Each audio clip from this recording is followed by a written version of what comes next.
Aloha, and thanks for joining us on tonight's Truth in Movies, where we're going to break down the symbolism, as I see it, in the movie The Lord of the Rings. Welcome everyone in the chat. This is a really long movie. I didn't realize it was so long. So we're going to do it in parts. This week we're going to do the first movie. Next week we'll do the second, and the week after we'll do the third.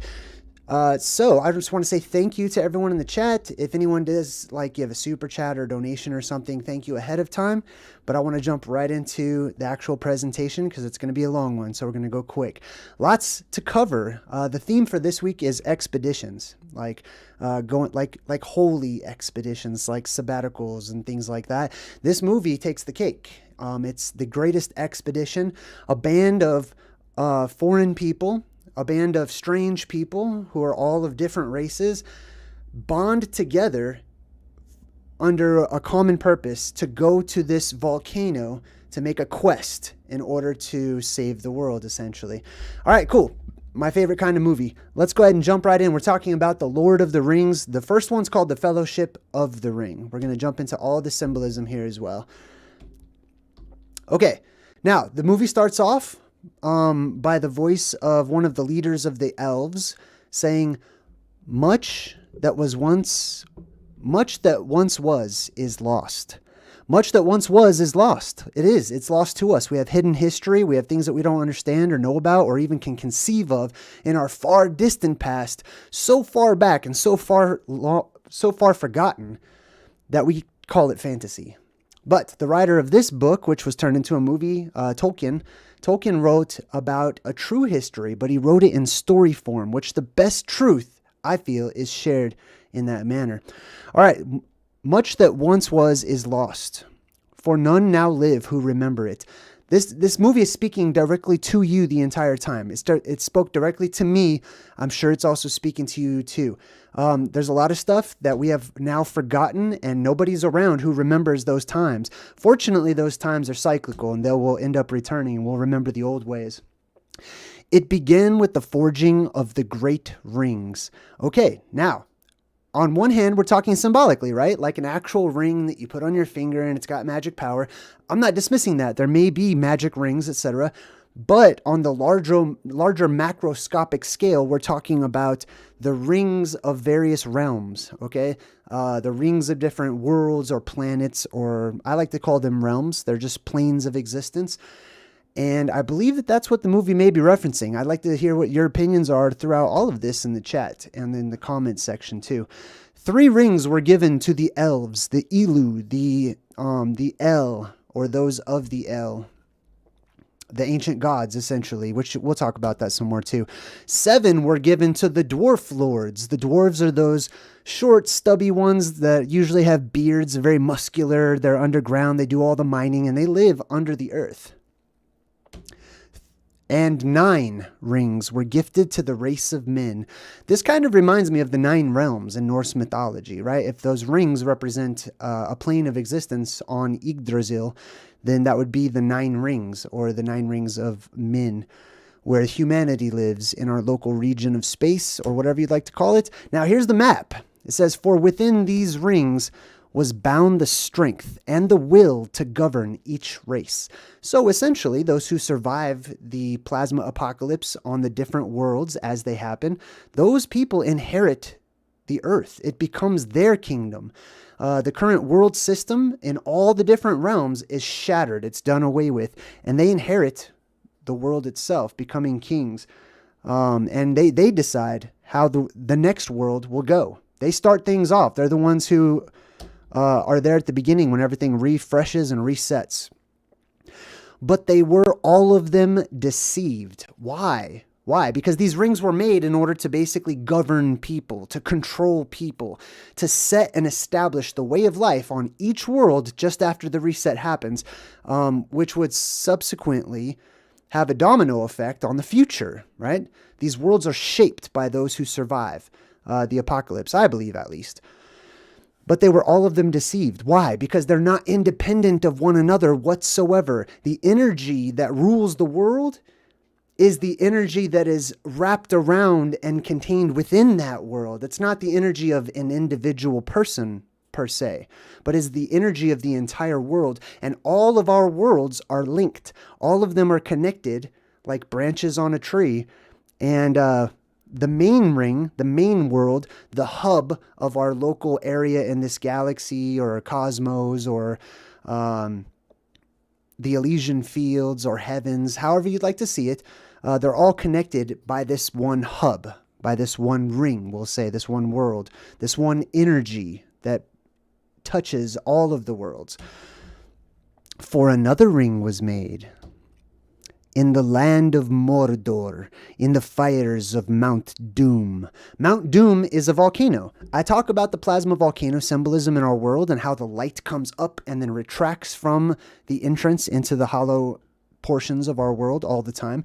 This is what we're focusing on right now, Mount Doom and its relationship to this ring that was made.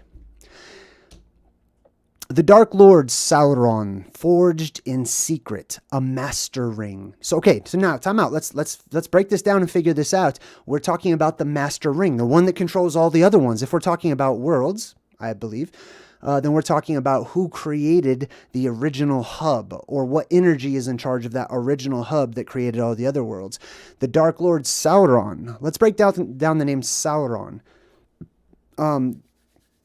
Essentially, it breaks down to the root word sar, or shar, which is an S and an R together. Okay, that word, if you look up the paleo versions in the ancient writings, the S basically is a word picture for teeth, right? Something that bites, something that devours, something sharp and pointy.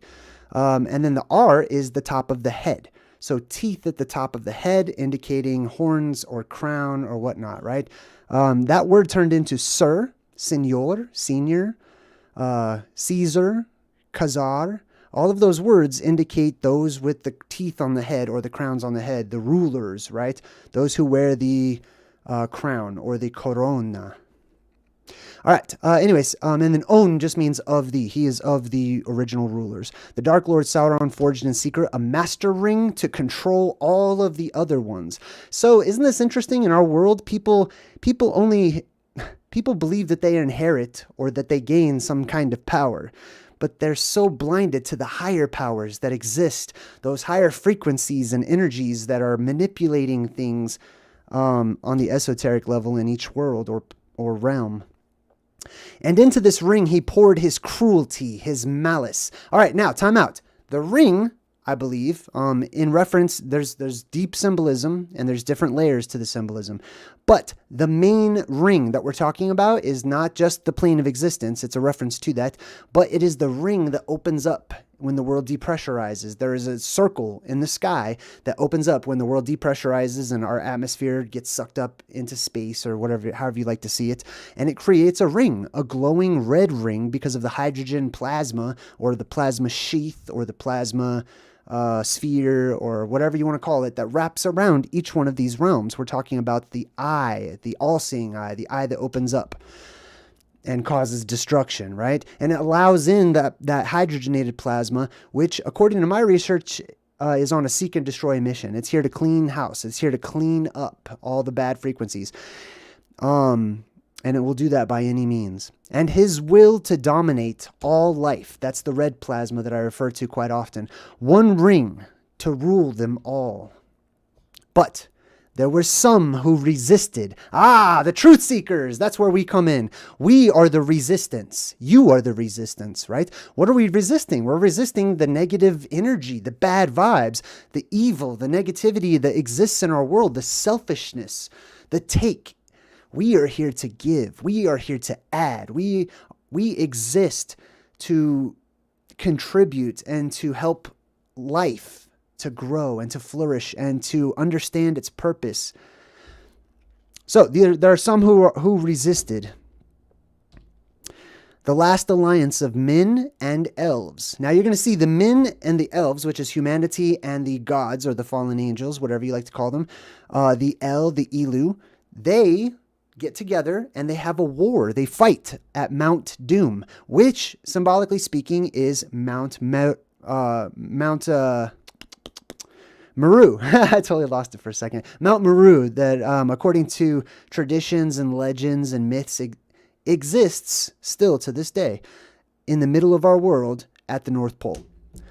So they marched against the armies of Mordor. Now the word Mord essentially means death. It's the root word for murder, right? Mar also indicates something that's bad. If something is marred, it's messed up, it's bad, it's destroyed. And then Or typically indicates fire or light, right? So it is the light that destroys. It is a light. It is a light plasma that takes life away. It is the light that kills. It is the murdering light, essentially. It's that red plasma, magenta-colored sort of spectrum that comes down from the sky during the resets. And on the slopes of Mount Doom, I'm going to do my voice. And on the slopes of Mount Doom, they fought for the freedom of Middle Earth. Middle Earth, which is our realm, and the middle of it, the middle of our realm, the North Pole area, those 4 lands that used to exist on maps in ancient times, but have since been removed. Now we've got a close-up. We're starting to see who they're fighting. They're fighting the orcs, the Orgs. And I'm going to talk more about them in just a second. But here's some examples, okay? You can see that the orcs are sort of human-looking, sort of elf-looking too, and they're usually depicted as the bad guys. They typically have this sort of Fantazoid off-white color, as many beings from space do. Or they're depicted as being bluish, right? Which I believe is just a reflection from the lights that exist in this world at the time that they inhabit it. Which can also change depending on the light source too. Now, they're going to war. Sauron has the ring, the one that controls them all, right? He's whooping everybody. Boom! He's just tearing people apart. He's taking on entire armies himself. That's how powerful he is, right? And he's a giant as well. I should probably make note of that. But whenever he thinks that he's about to take this human, the human took up his father's sword. As you can see there, grabs the sword, Sauron reaches for him. Now this symbolism of this hand reaching towards the screen, towards you, is something that the movies do quite often. It is depicted, it strikes us at a subconscious level. Why? Because it is symbolic of the fingers of God, or the hand of God, or a God, I should say. And those fingers reach down from the sky. It is plasma. It branches out. Looks like, fingers, fire dragons, fire worms. They're discussed in many different ways, but this is one of the symbolism, like Freddy Krueger, you know what I mean? And the glove and all that.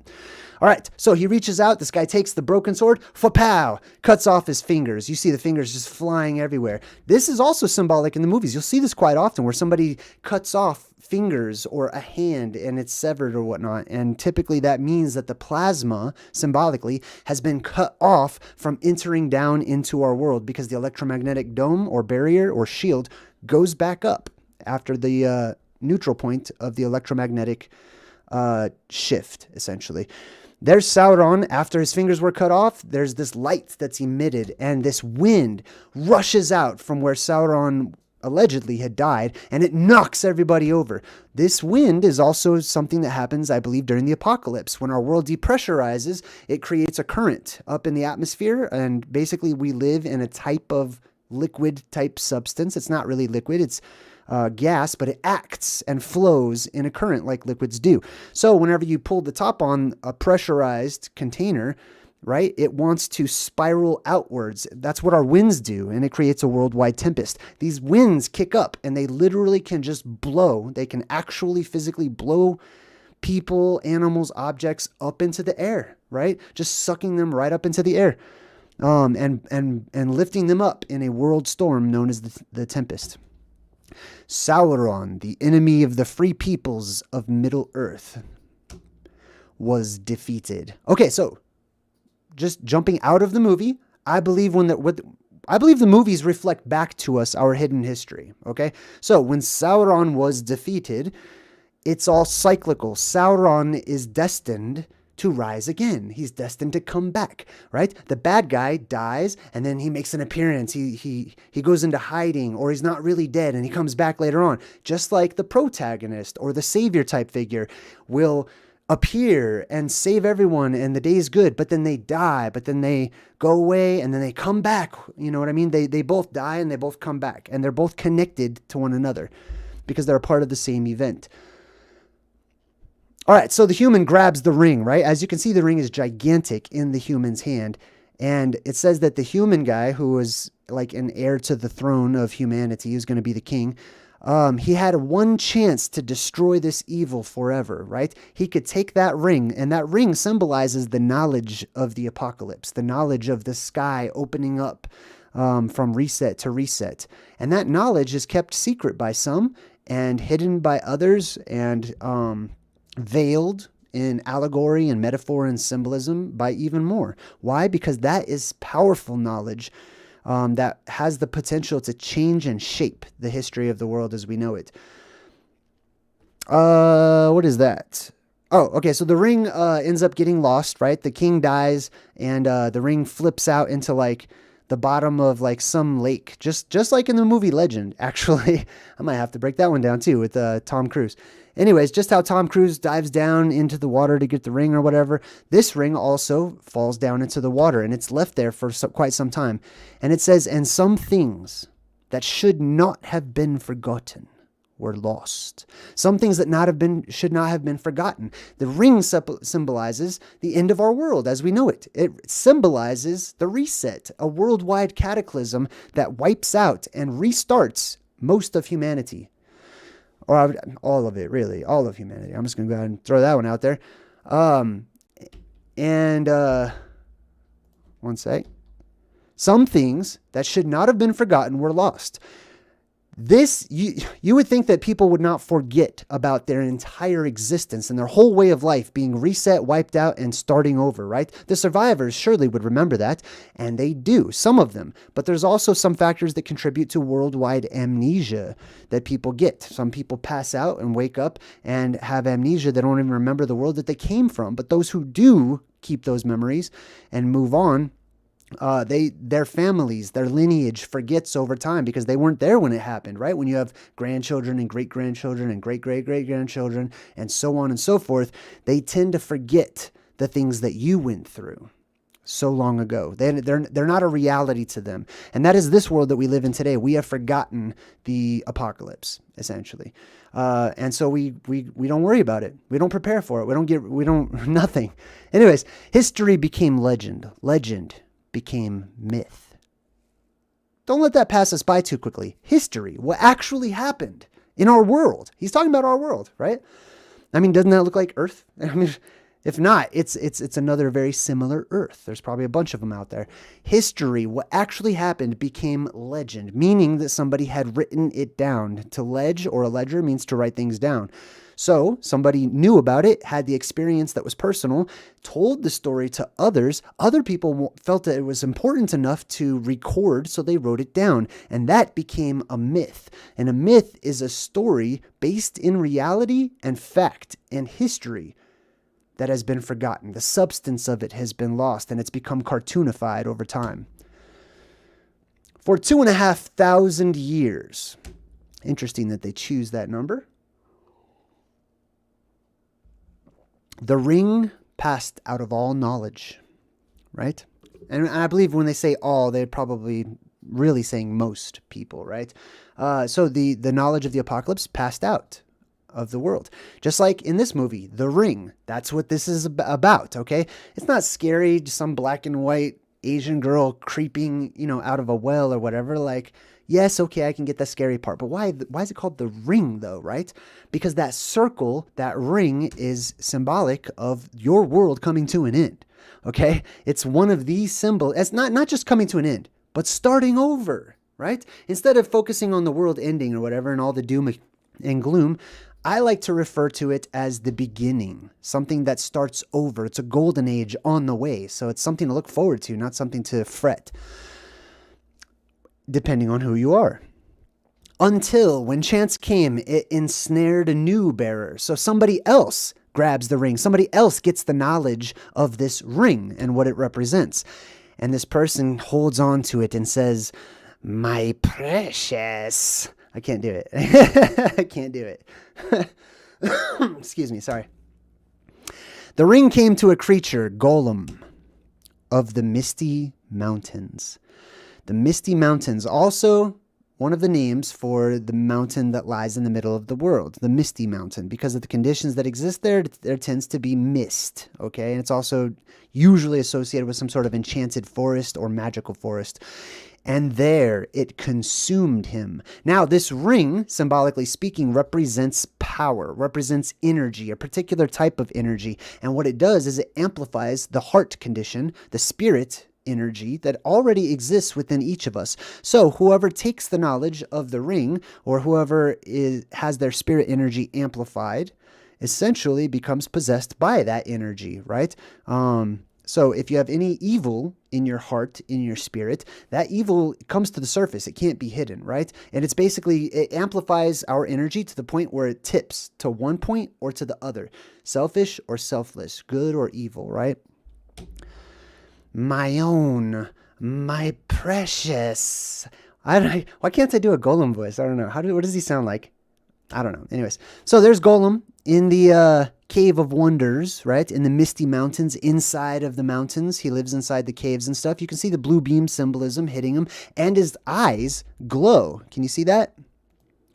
Why are his eyes glowing? They don't usually glow in much of the movie, but here you can see his eyes glowing. Why? Because his energy on the inside, his soul, is amplified. It's charged, right? When your energy is charged on the inside, you don't need to reset it. You don't need to sleep. You might not need to eat a lot of food or anything like that. You're fully charged. So the body's good.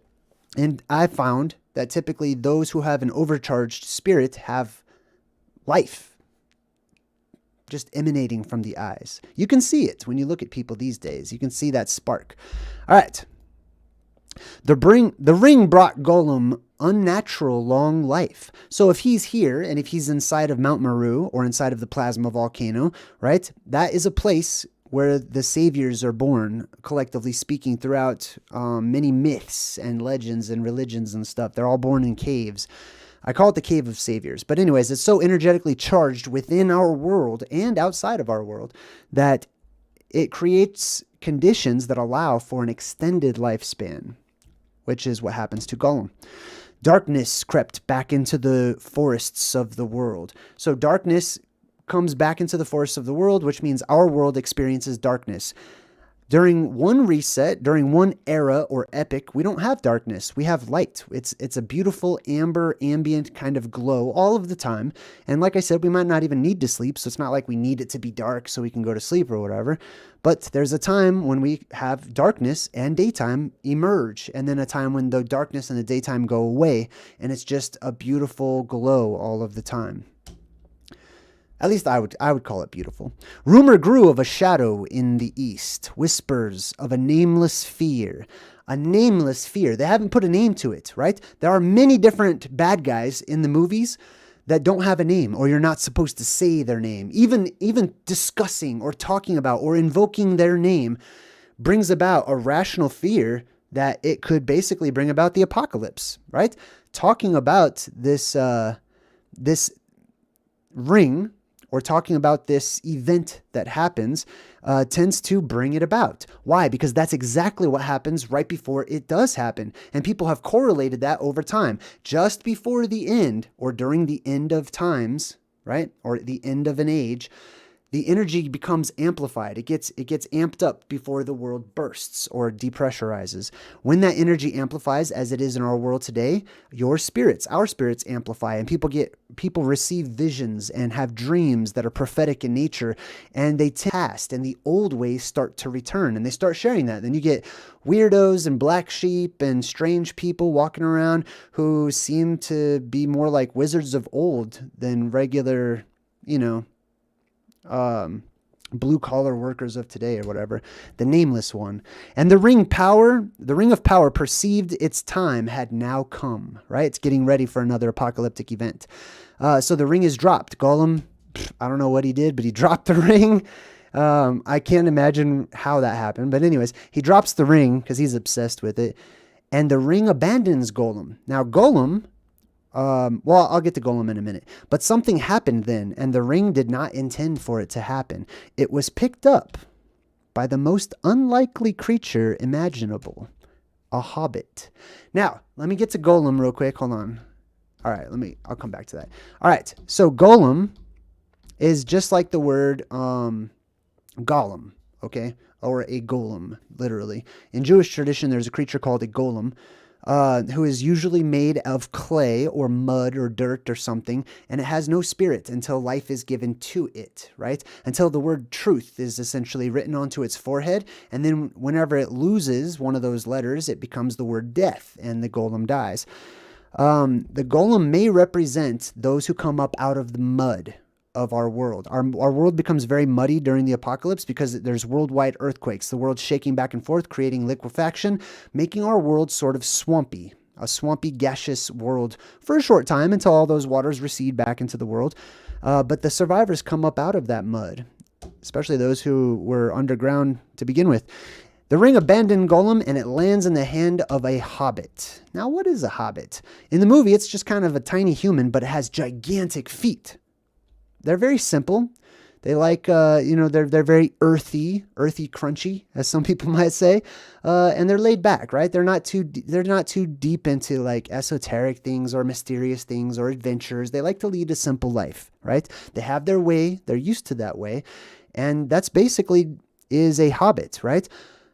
I think it's possible we are hobbit-like, right? I mean, just taking the feet. Hobbits have huge, gigantic feet. If you just look at the feet, I believe that our feet today, in our world today, this is just a theory that I have, that our feet are way bigger than they're supposed to be. Why? Because we have all of this pressure, right? About 14 pounds per inch pushing in and down, and all this pressure is on us, right?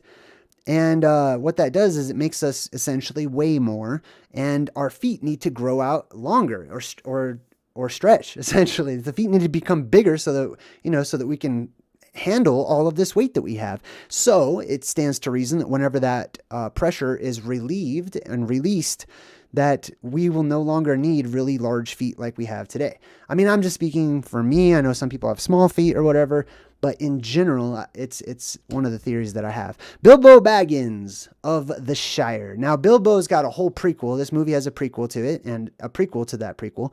But this is traditionally the first one, so we're not going to get too much into Bilbo's backstory, but I will tell you that he's gone on a whole bunch of adventures in his youth, even before he found the ring here, and he's helped to slay dragons and became friends with the dwarven race and whatnot. It's a really interesting adventure.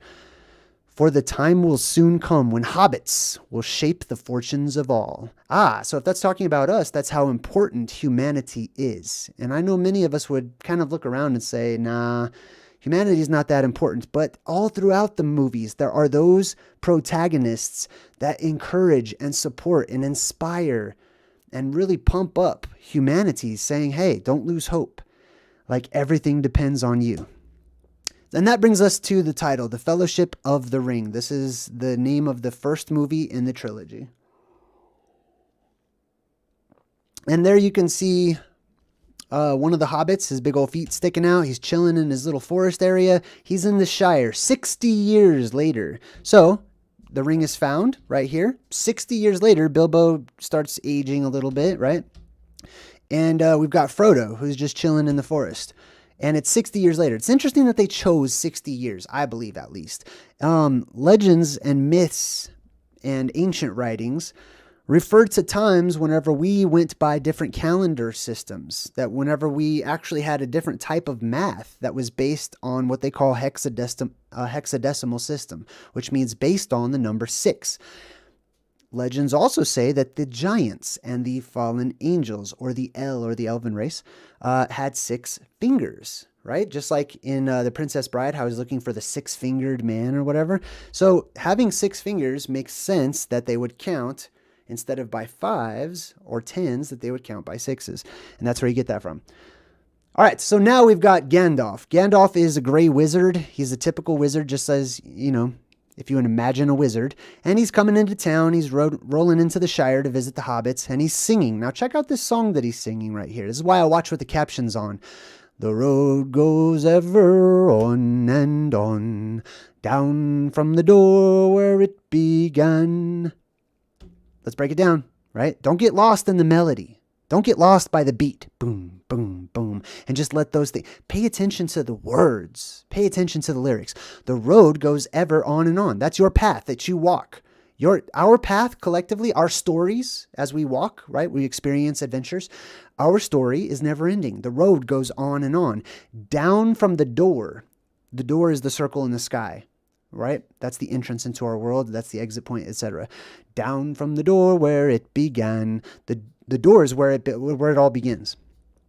Now far ahead the road has gone, and I must follow it if I can. All right, so anyways, Frodo comes up on him and he's like, "You're late." Dead serious, looks him right in his face. "A wizard is never late, Frodo Baggins. He arrives precisely when he means to." I got you, right? A little wizard joke there. I love that because it's totally true. Basically, he's like, "You're right, I'm totally late. But whatever, I'm here now, right?" Anyways, I love it. I can relate. Many of you will be able to relate to each one of the races within this whole Lord of the Rings canon, basically. I relate to the wizard. I feel like I am more of a wizard type of personality. When I look around, I don't see humans, essentially. I mean, sometimes I do. But I see orcs. I see trolls. I see goblins. I see wizards. I see rangers. I see kings. I see all of this stuff. And it's like we've all forgotten, just like in that TV show, Once Upon a Time, how it looks like they're regular people, but they're really all fantasy characters or whatever. That's how I see it. Then he does this huge jump, this sort of leap of faith, I guess you could say. That might come up later. He's excited to see Gandalf. Gandalf. Let's check out what Gandalf means, right? We're not going to break down all the names, but I do want to check this one out. Gandalf. From Old Norse, Gandalfr. Gandalfr is a dverger. This is where, if you play Skyrim, it's where the word draugr comes from, essentially. A dvalgr in Norse mythology, appearing in the so-called Tally of the Dwarves within the poem of the Voluspa from the Poetic Edda, as well as in the Prose Edda. The name derives from the Old Norse word gandr, which means magic staff, and the word alfr, which means elf. I believe alfr is really more like the R is probably an IR. Anyways, it's just pluralized. So it means magic staff, right? Just like the blue beam that shoots up out of the world, the magic staff, we've talked about that before, right? The magic wand, the magic staff, it's, whatever. And then the elf. He is technically, symbolically, an elf, or an El, or an Elu. Not a cartoonified Keebler elf like we have today. Not like in the movie Elf, where they're just ridiculous and funny and bounce around and act retarded. Elves are badasses. Elves are serious. Elves are not tiny. Elves are large. Elves are gigantic. Elves are strong. Elves are immortal. I don't like what elves have been turned into these days, but I like what Tolkien does in the movie with the elven race, or in the book. You didn't think I'd miss your Uncle Bilbo's birthday, so that's setting the stage. It's Bilbo's birthday. Everyone's getting together. And then they show you, look at these little mustard plants or whatever they are. See how tiny the hobbits are? So Frodo's like, what news of the outside world? So imagine, just for now, this is our world. And we are all kind of shrunken because of all the pressure that is built up over time. And it's yet to be released, right? When that pressure releases, there's room to grow, essentially. And everything gets gigantic. And we have giants and titans and huge shrubberies and huge animals and stuff like that, and as well as the Fantazoids.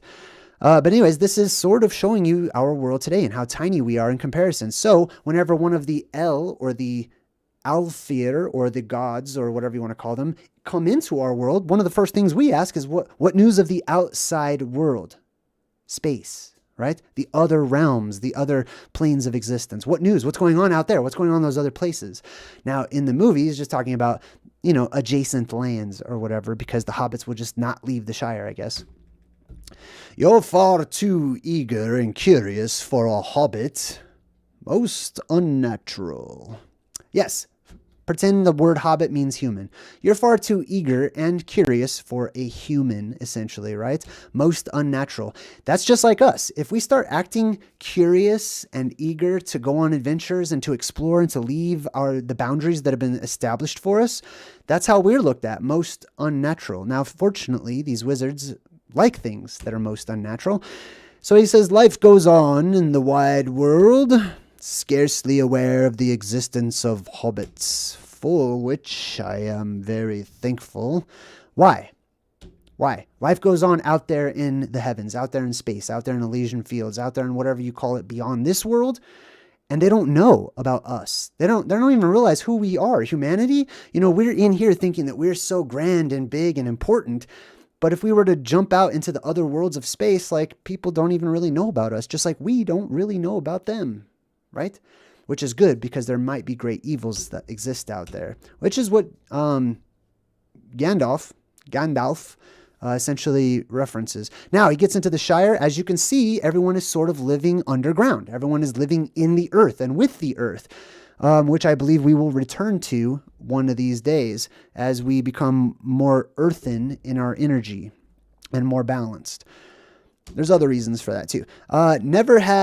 Okay, so this is Frodo. Frodo is basically like, never had any adventures or did anything unexpected before you came along, Gandalf, right? So everything was cool until the gods arrived, until the elf race or the elven race arrived. Now, remember, Gandalf in the movie is not an elf. He is something altogether different. He's not human. He's not an elf. He is a being of power. I'll just leave it at that.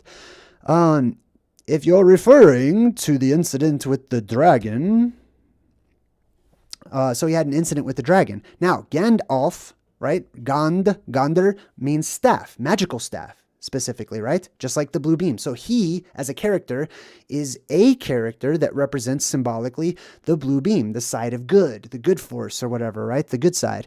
And then the good side always fights a dragon, right? They always fight a serpent. They always fight a snake or a dragon or some reptilian type of, slimy, slithery type of creature or whatever it may be, right? That's the plasma that comes in from above and the beam, the blue beam that shoots out, the staff that shoots out from the world. You've been officially labeled a disturber of the peace, right? Let's say the whole world gets used to their existence with the blue beam or without the blue beam, it doesn't matter. But the second that something happens to that beam of light, to that energy filling our world, and if you don't know what blue beam I'm talking about, you're going to have to check out my Plasma Apocalypse series under the video called The Blue Beam. Anyways, but once it's removed, the whole world changes. It disturbs the peace. It disturbs what they're used to. And when it arrives, it disturbs the peace. It changes things up every single time. So whenever he arrives on the scene, people are like, oh, you're different. Look at you. I know about you. You're always causing things to change, right? We don't like change. But the children love Gandalf, right? The old people, not so much, right? They're used to things. They're set in their ways. And Gandalf represents change that comes. The children love it though. Why? Because he represents magic and fantasy and excitement. So they run to him. Gandalf, Gandalf, fireworks, fireworks. Now Gandalf is also associated with fireworks or explosions of light in the sky. because the apocalypses happen close to basically New Year's Eve, the time around New Year's Eve, the winter solstice, the 12 days of Christmas.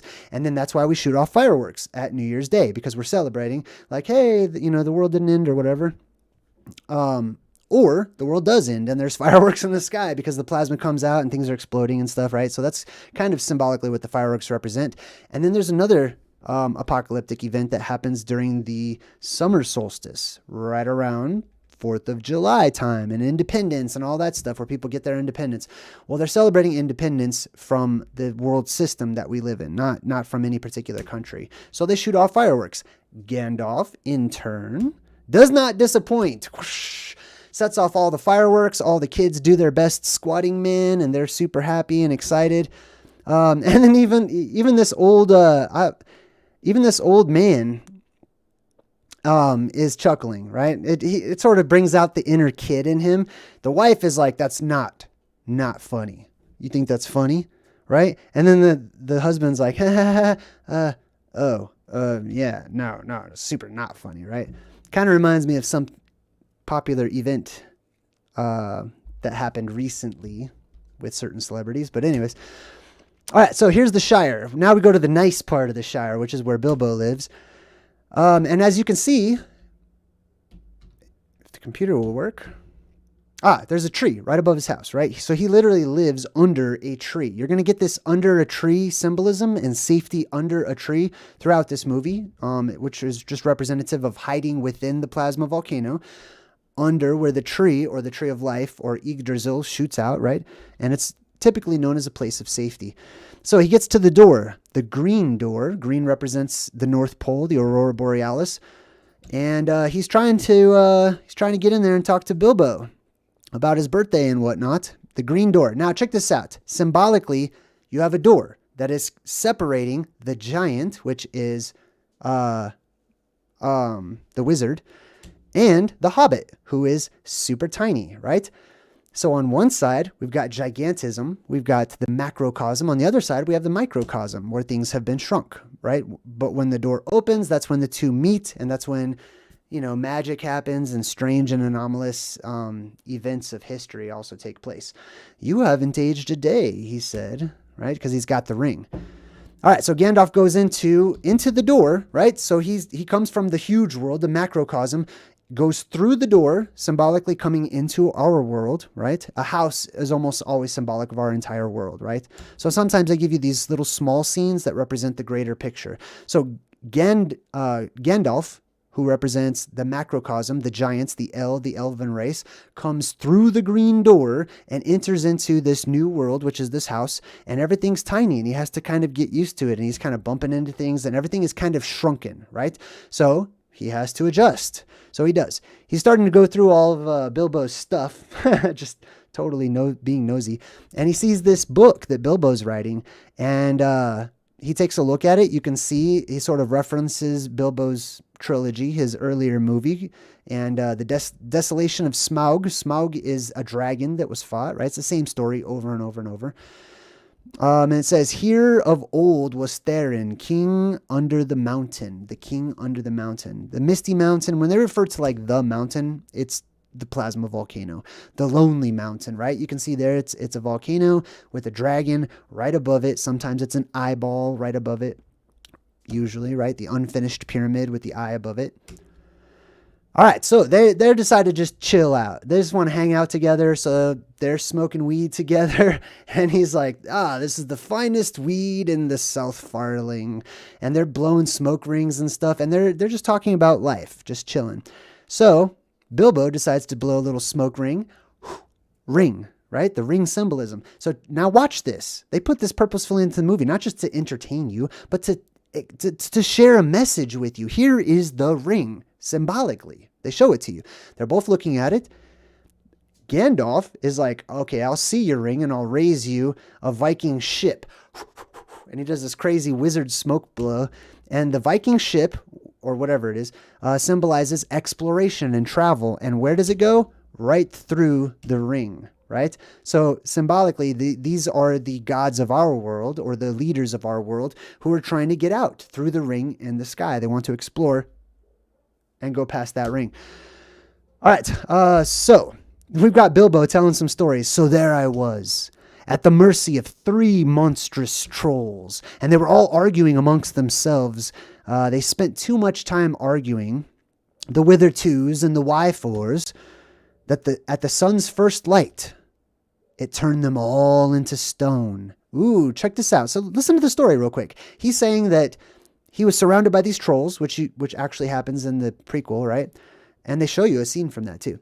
He's surrounded by these trolls, but the trolls are so busy arguing, the Wither-twos and the Y-fours, like they're arguing about philosophy. They're arguing about what they should do or why they should do it and stuff. And they spend so much time arguing that they all get hit by the first light of the sun and they turn into stone, as trolls sometimes do in mythology.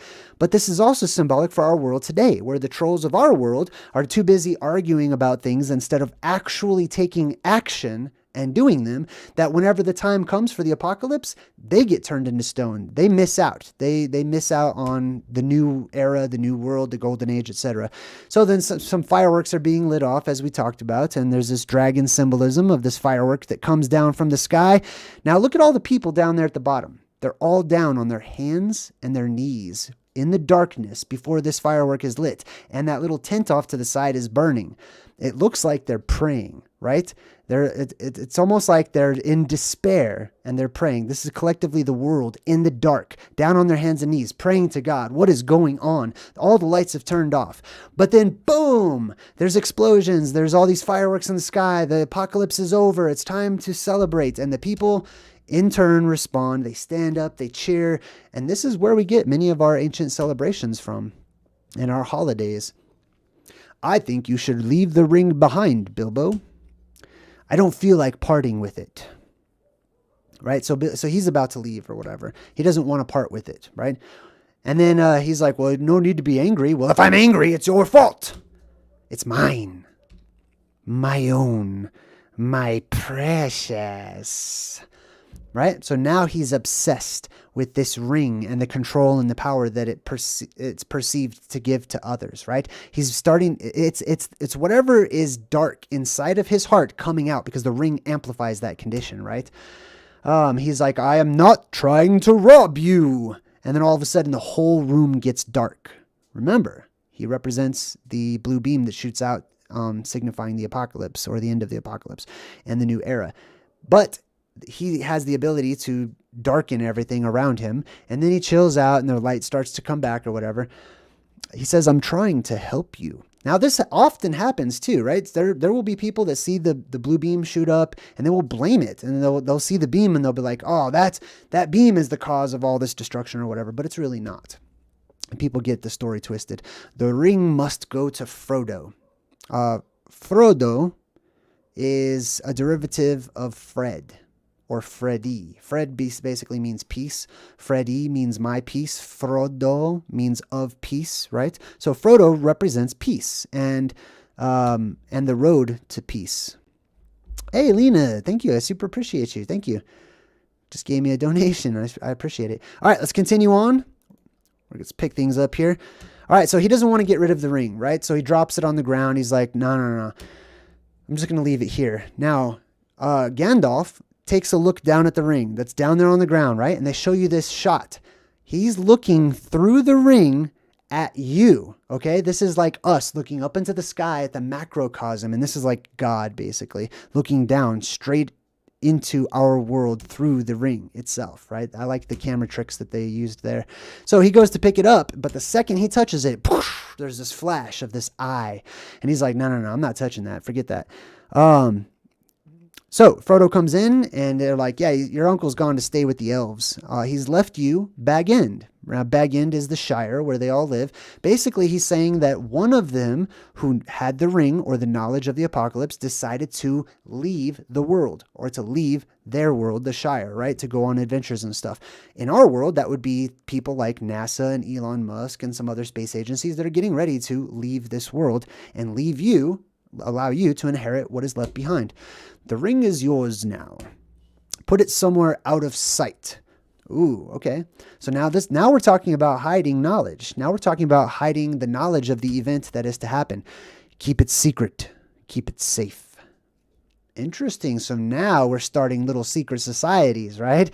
Where the wizard is like, don't tell people about this. Why? People might say, oh, he's trying to hide information. He's a part of the Illuminati. He's trying to mislead everybody or whatever. Possibly, but doesn't he have his reasons? You know, as a wizard, he does. Anyways, all right. So Gollum's being tortured at this point, and he's like, Shire, Baggins, and he tells him where the ring is, right? So the plasma volcano symbolically is erupting and stuff. Now we have these 9 humans whose hearts have been turned dark, basically. They're sort of demonic now. They go out on their horses. As you can see, it's sort of the green light. Yeah, it's a green light. So this represents the North Pole, anytime you see that type of emerald green color. And out of that are these riders on the storm, these riders who are going to go out and look for those who carry the secret knowledge and kill them and take them out of this world. Why? Because they don't want that knowledge being spread. They want to be the ones that contain it. It's very dangerous to share that knowledge with other people. Now you have the picture of the wizard in this sort of bluish light, representing the blue beam as well. He goes down into this sort of wizard's keep. The first thing he wants to do, because he doesn't know a lot about the ring, remember, all knowledge of the ring has been lost. So he has to go research. The wizard, who is supposed to know everything about everything, he has to go down into the libraries and start researching and start reading and start figuring things out for himself, right? This might as well be the internet or Google or something, right? And he's just in his room all day and all night researching, trying to figure out what's going on. And he reads, and the finding of the ring of power. He gets to the stories of where it all began. He's going over the legends. Now, you see the guy who picked up the ring and see how big the ring is because it was on the hand of a giant. And the guy's like, it's precious to me. And he holds the ring, but watch what happens to it as he holds it. It shrinks down so that it can fit him. That's symbolic of this ring, the apocalypse, conforming and being put through the filters of the perceptions of the person who picks it up, the person who attains this knowledge. It will be described through the filter of that individual or that culture's perceptions, right? It's one size fits all, basically. Okay, the apocalypse is one size fits all. Everyone has their own stories. They personalize it. They personalize their gods. They personalize their saviors. They personalize their devils and their whatever. And they also personalize this story. The markings upon the band begin to fade. So if that ring represents the ring or the hole in the sky during the depressurization event, there will be spillage. I'm just going to call it spillage of plasma that seeps out from time to time around that ring that people will be able to see until there is no more spillage and it's just transparent and gone and invisible in the sky. The writing, which at first was made clear as red flame, just like the red plasma that spills out of that hole there in the sky, the writing has all but disappeared. A secret now that only fire can tell. The secret that only fire can tell. Now, he interprets that as meaning if you put the ring into fire, the fire will reveal the secret, which is true in the movies. But it's also saying that it is a secret that only fire can tell because fire is a form of plasma, right? And we're talking about plasma. So fire is what helps lead us back to understanding fire and working with fire and what it is, helps us to get back to plasma and understanding it because it's one of the only forms of it that we can see in this world, naturally, I should say. And not all of the time. There are always anomalies and exceptions. All right, so he's like, he throws it into the fire, right? He wants to throw the ring into the fire to see if this is the ring of power that he's been reading about and researching. So now he's putting his knowledge, his research into practice. This is called science. This is called working things out and testing things out and applying them. And hey, let's see if that's the ring of power. Throw it into the fire, right? Now he gives it over to Frodo. He's like, here, take it. And it was just in the fire. And Frodo's like, no, I'm not touching that. You know, it's going to be burning hot. He goes, it's quite cool, I can assure you, right? Well, it's quite cool. Things that are cool give off a lot of energy, right? So they're getting rid of all of their energy,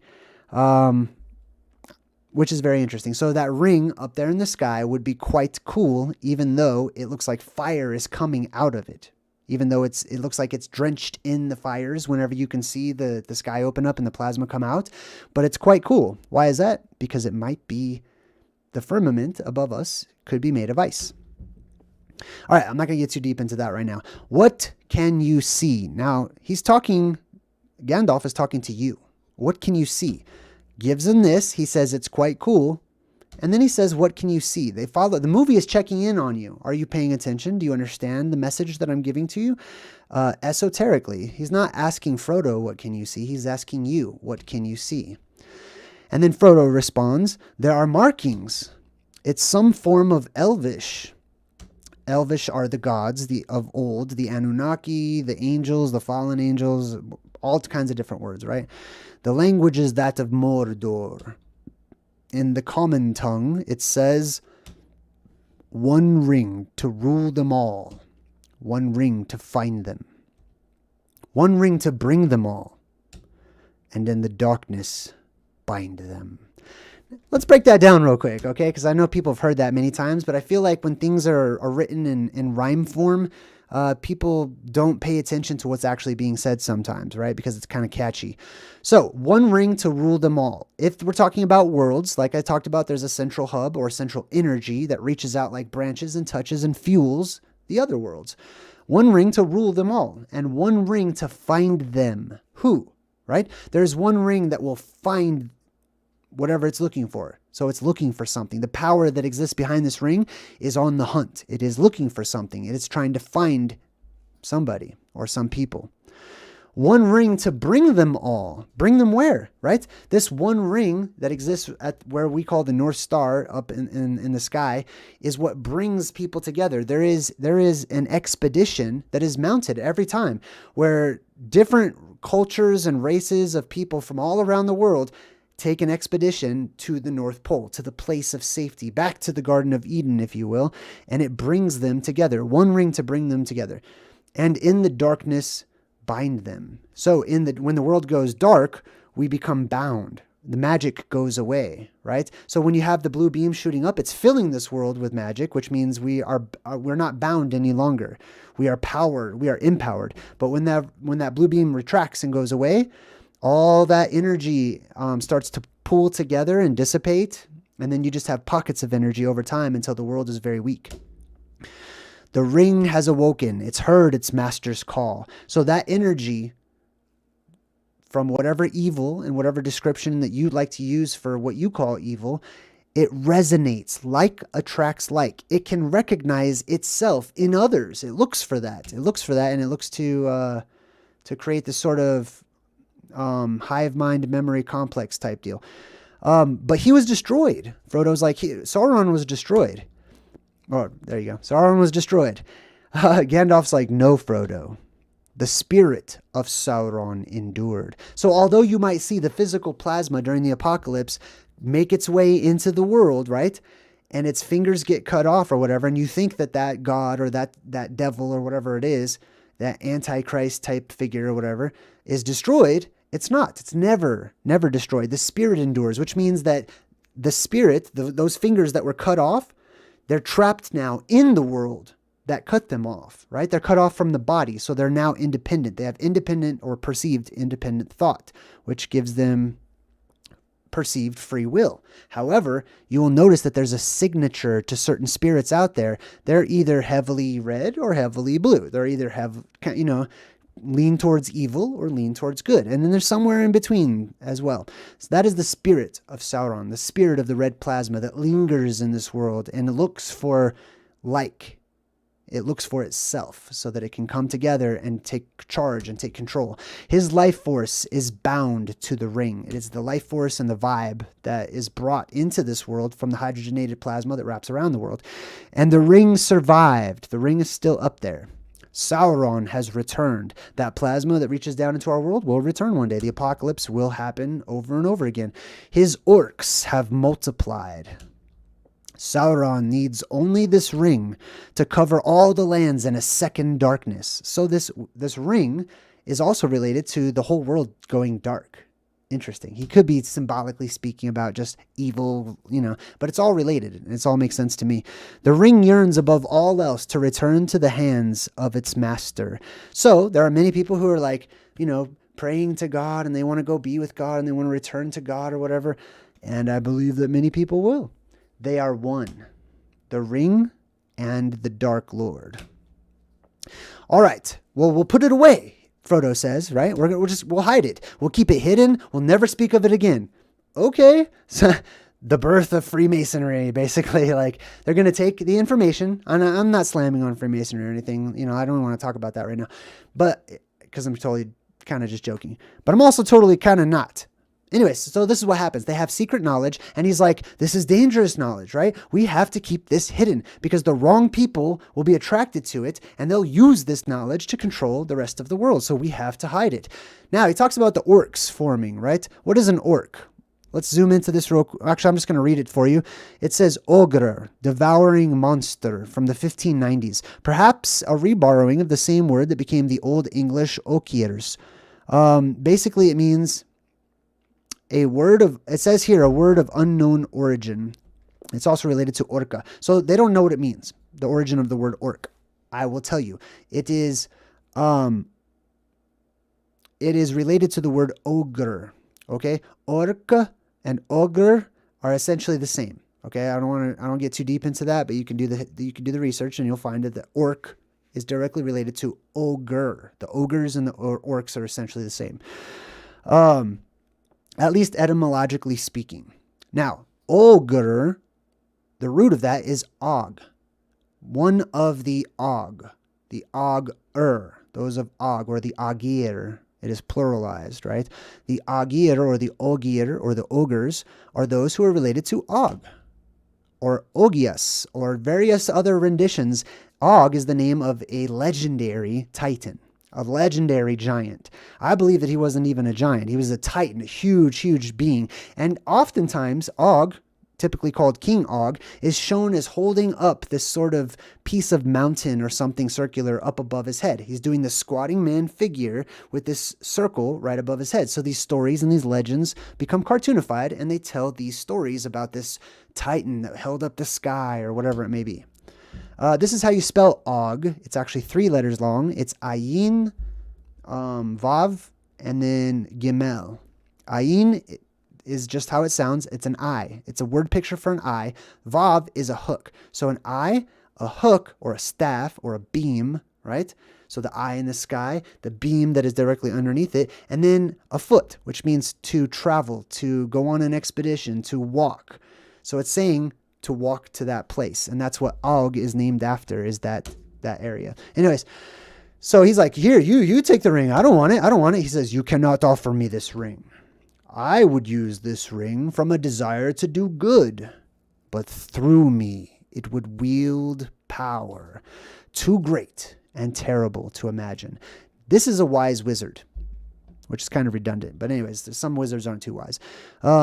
This wizard is saying, thank you. I super appreciate it, but I know what that thing does, okay? And although I have every good intention in the world, if I have any kind of negativity within me and my soul is not completely purified, this thing will amplify the evil that does exist, and I don't want that to happen. I need to purify myself, and I don't need that ring to do so. Thank you very much.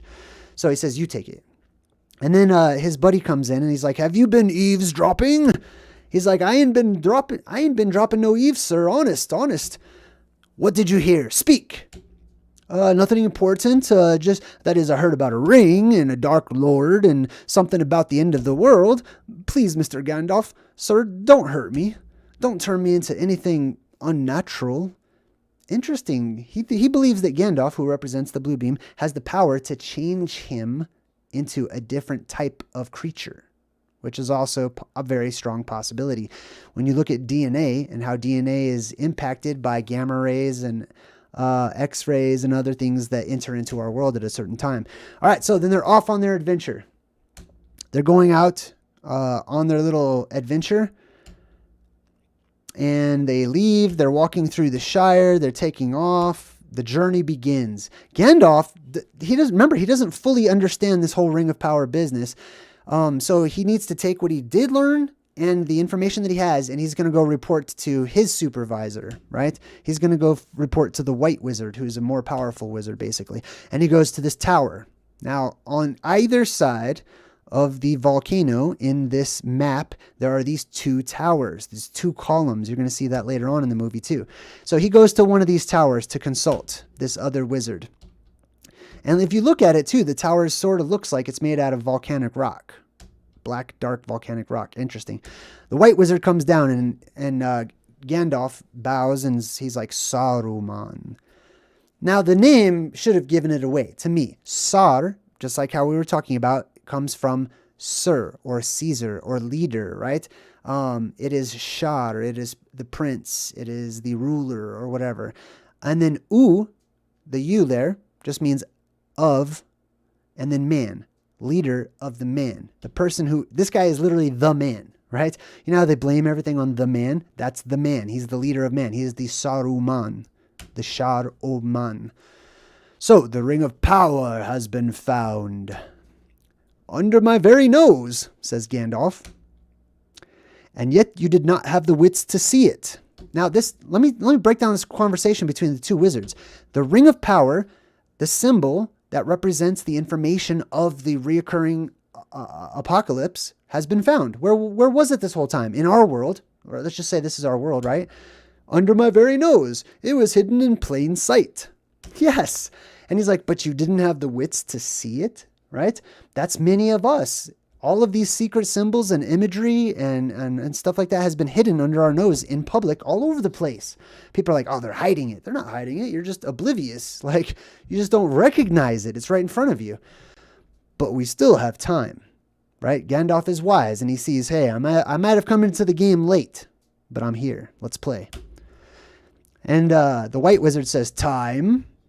What time do you think that we have, right? And by the way, the white in the color imagery represents those who are out there from space or whatnot. We'll talk about that in another time. Sauron has regained much of his former strength. He cannot yet take physical form. Now, instead of Sauron, you might as well say the plasma, right? I mean, that's what I do. He cannot yet take physical form, but his spirit has lost none of its potency, right? Still very dangerous. You know of what I speak, Gandalf. The great eye, lidless, wreathed in flame. Now imagine an eye that is wreathed, has a crown of flame, plasma. That's Medusa. That's Medusa's face coming out. It has the ability to petrify, etc. A great eye, lidless and wreathed in flame. The eye of Sauron. He is gathering all evil to him. And this is what happens before the apocalypse comes, is evil seems to be gathered, right? And it creates wars and rumors of wars, exactly like we have in our world today, before the end actually comes. Very soon he will have summoned an army. That's exactly what happens. These are one of the omens. People ask me, what are the signs and the omens of the apocalypse? Armies gathering worldwide is definitely a sign. It's called swarming. It's just human version of swarming because the energy is all agitated and amplified. So he's like, the number 9. Look for the nines, right? The 9 is the spiral going in one particular direction. When the 9 turns into a 6, that means it's flipped around. The polarity is reversed. They crossed the river Isen on Midsummer's Eve. Oh, okay. So these people, the 9 humans, right? Those bad guys that came out of that green light or whatever from that castle by the volcano, they crossed the river Isen on Midsummer's Eve. Like I said, there is 2 times when the apocalypse happens. One is during Midwinter's Eve, and one is Midsummer's Eve, essentially, right? Right around those times. They will find the ring and kill the one who carries it. Those, might as well just say the truth seekers, right? Those of us who have this information and knowledge, they're on the lookout, right? They don't want people to share this. They don't want it to grow, to get popular. They don't want people to do anything about it because they want to keep that knowledge for themselves. We must join with him, Gandalf. Now, this is the decision point, right? We come to that deciding point in our lives where we decide if we're going to be on the good side or the bad side. We must join with Sauron. And then Gandalf is like, ah, really? Okay, all right. Just because you're my boss. No. He's like, tell me, friend, right? Friend. I love this. Tell me, friend, when did Saruman the Wise abandon reason for madness? This is what it's like when you're plasma possessed. You don't have the ability to reason any longer, to weigh things out in your mind. you're possessed, you're mad, you're crazy, you've gone insane, you've become plasma possessed and a complete psycho essentially. But you have elected the way of pain. So the white wizard, here's the gray wizard who's like, you're crazy or whatever. And he's like, oh, you don't want to join us? Pain. That is your path. Guess what, truth seekers? If you're going through pain, it means you're on the right path. Okay? Because the world, this is how they respond. So it's actually good news. Now, we've got one of the 9 who's looking for the ring. The hobbits are right there. They just hid underneath the tree. There is the under the tree safety symbolism once more, right? The dark riders go out looking for the ring, looking for the truth seekers. The truth seekers are spared from the angel of the Lord, we could say, the Grim Reaper or whatever, and they hide under the tree. Now, here's, it reminds me of Hold Mimi's Holt. Okay, Hold Mimi's Holt is in I think it was the Prose. Is it the Prose Edda? Anyways, it's in Norse mythology, right? You have basically the Norse version of Adam and Eve who survived the apocalypse, which is called Ragnarok. And it says Hold Mimi's Holt should not be understood literally as a wood, a tree, or even a forest in which the two keep themselves hidden, but rather it is an alternative name for the world tree of Yggdrasil. Thus, the creation of mankind from the tree trunks is repeated after the Ragnarok as well. And that's just in reference to the Norse version of Adam and Eve. Their names respectively are Leifdrasir, and Leif, which is really interesting because they actually have a symbol of the Fellowship of the Ring is a leaf. You'll see that soon too. Now, whenever this demon creature gets close to them, the insects start to swarm. As you can see, there's little spider crawling, there's a little centipede coming out of the ground, all these worms crawl up, and people will attribute that to like demons or whatever, because they feel like demons love bugs or whatever. Okay, I get that. But it's also the energy. It's just simply the vibration that agitates the insects. And the insects become agitated and they swarm and they come out of hiding and they start freaking out, right? Which is what that energy does. So they're taking off. They're trying to hide from this dude. And they're like, come on, come on. They jump onto this boat. But Frodo needs to catch up. So he has to take a leap of faith. He has to jump, right? In order to get away from these demonic entities or whatever that are screeching. This is how you hear them. They go screech or whatever, which is kind of like the symbolism of, hey, welcome, Christian. It's a symbolism of the banshee, okay? Plasma, electricity, makes sounds when it flies through these currents in the air at high speeds, okay? It makes like a screeching sound, a screaming sound. Some people misinterpret it and hear it as like a crying voice, or, it's interpreted in different ways through different perception filters. And it can't cross water, right? They're terrified of water. They don't want to go near water. Now, if this creature that is hunting them, this demonic creature, represents plasma, right, that is going through, when it hits those water currents, right, it's sort of blocked off because the water carries its own charge. It carries its own current. So it's almost blocked off by these currents of water. Frodo goes to this local dive bar, and he's like, hey, we're friends of Gandalf. He said he's going to meet us here. Can you just tell him we're here? That'd be awesome. He's like, yeah, big gray beard, pointy hat. I know that dude. Yeah, he hasn't been here for like 6 months. He's not here. All right. Hey, let's take a quick break. I want everyone to go to the bathroom, grab a drink, and we'll be back in a couple of minutes. All right.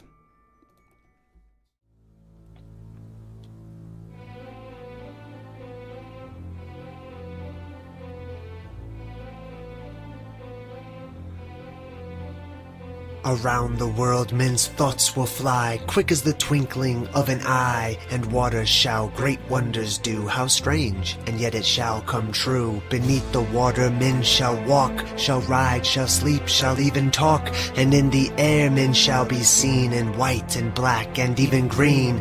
For in those wondrous far-off days the women shall adopt a craze to dress like men in trousers wear, and to cut off their locks of hair they'll ride astride ride with brazen brow as witches do. On broomsticks now there'll be a sign for all to see. Be sure that it will certain be. Then love shall die and marriage cease, and nations wane and babes decrease, as wives shall fondle cats and dogs, and men live much the same as hogs. Pictures alive with movements free, boats like fishes beneath the sea. When men like birds shall scour the sky, then half the world deep drenched in blood shall die.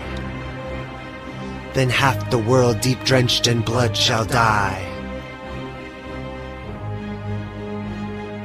For those who live this century through, in fear and trembling this shall do. Flee to the mountains and the dens, to bog and forest and wild fens. For storm will rage and oceans roar, when Gabriel stands on sea and shore. And as he blows his wondrous horn, old worlds die and new be born. Fiery dragon will cross the sky 6 times before this earth shall die. Mankind will tremble and frightened be, for the 6 heralds in this prophecy. For 7 days and 7 nights, man will watch this awesome sight. The tides will rise beyond their ken to bite away the shores, and then the mountains will begin to roar, and earthquakes split the plain to shore, and flooding waters rushing in will flood the lands with such a din that mankind cowers in muddy fen and snarls about his fellow men. And when the dragon's tail is gone, man forgets and smiles and carries on to apply himself.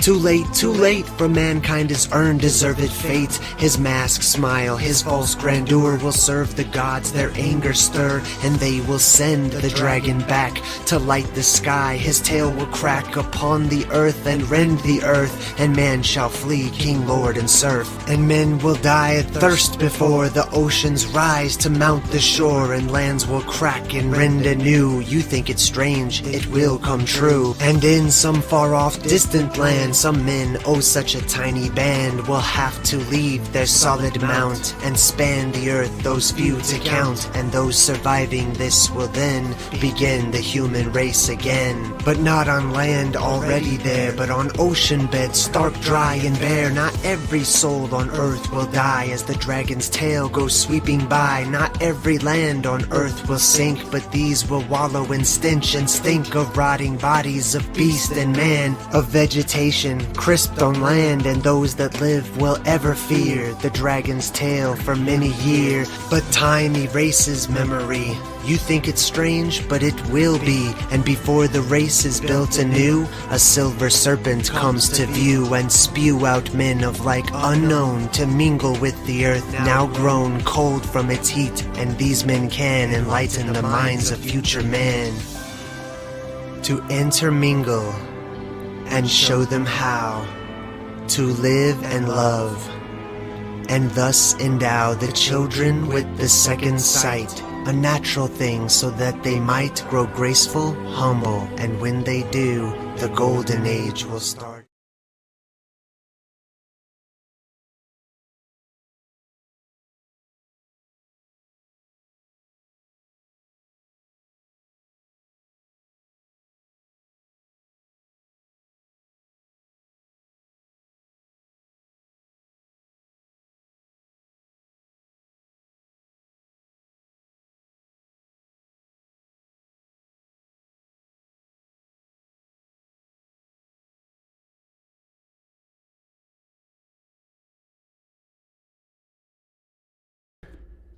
Can you guys hear me? Everything good? Has there not been sound this whole time, or is it just like we're good now, right? Okay, I don't know. Why did I mute that? That's crazy. That's crazy. Okay, so the rest has been good, right? I haven't been talking this whole time with the sound muted. Whew, man, that would be crazy. All right, well anyways, hey, welcome back. Thanks for joining me. I'm sure you guys can probably hear me now. Everyone in the chat has let me know, I appreciate you, that there is no sound. But now there's sound. I appreciate it. All right, we're going to move on. So basically all the hobbits are told by the wizard, hey, meet me at the local dive bar. Boom, and I'll tell you what to do. The hobbits all get there and they're panicking because the wizard has not shown up. They're like, great, now what are we going to do? So they do what hobbits do and they start drinking, right? And then they're like, wait, who's that guy staring at us in the corner? And the waiter's like, oh, he's one of those rangers. Dangerous folk they are, wandering the wilds. What his right name is, I've never heard, but around here he's known as Strider. So this guy right here, this mysterious ranger fellow, he turns out to be somebody who's pretty important, right? Somebody who would eventually inherit the kingdom, somebody who would eventually become the king of the land, right? And symbolically inherit the earth, right? One of the survivors, somebody who is a ranger, somebody who is an explorer is basically what a ranger is. Somebody who is on the fringe, we could say, which is what we talk about here on my channel all the time, the fringe. Somebody who explores the fringe. Boom, that's the ranger. All right, cool. So the ranger's giving them creepy stare downs. They're like, obviously this guy's looking at us. Who is that? All right, so, so the hobbits get found out, and then basically Frodo puts on the ring, which causes him to turn invisible. And the Dark Lord says, I see you. And then he's looking at this huge eyeball, this sort of reptilian-looking eyeball or whatever, right? There is no life in the void, says Sauron to Frodo. There is no life in the void. I would like to know what you guys think that means, symbolically speaking. What is the void, and why is there no life there? Only death. So Frodo's freaking out. Takes off the ring, and then the ranger grabs him. He's like, you draw far too much attention. And then he pulls him upstairs, and he starts talking to him like, hey, man, I'm here to help you guys out. I noticed your wizard is not here. And then outside, there's all this screeching from those demons that are creeping around. And Frodo says, what are they? And he says, now they are slaves to Sauron's will. These used to be men, regular men, but they were given the 9 rings of power, which caused them to lose their mind and go crazy with a desire for control and absolute servants of evil. They are the Nazgul, ring wraiths. Now let's break this down real quick, okay? Ghoul essentially means like a ghost type of thing, an apparition or whatever, an energetic entity. And then Naz. Man, I can't remember what Naz means. Let me look it up real quick.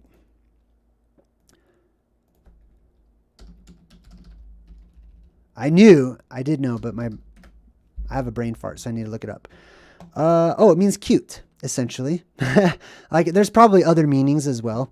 In Islam, it looks like it means pride or a delicacy. It also typically conveys something that is cute, so the cute spirits or whatever. Now, if those angels of death, we're going to call them, okay, represent cute or attractive spirits or whatever, this is something that happens during the apocalypse. People see these bright lights and these spirits floating about or whatever, and they think that they're beautiful and whatnot until they get zapped by one and become plasma possessed.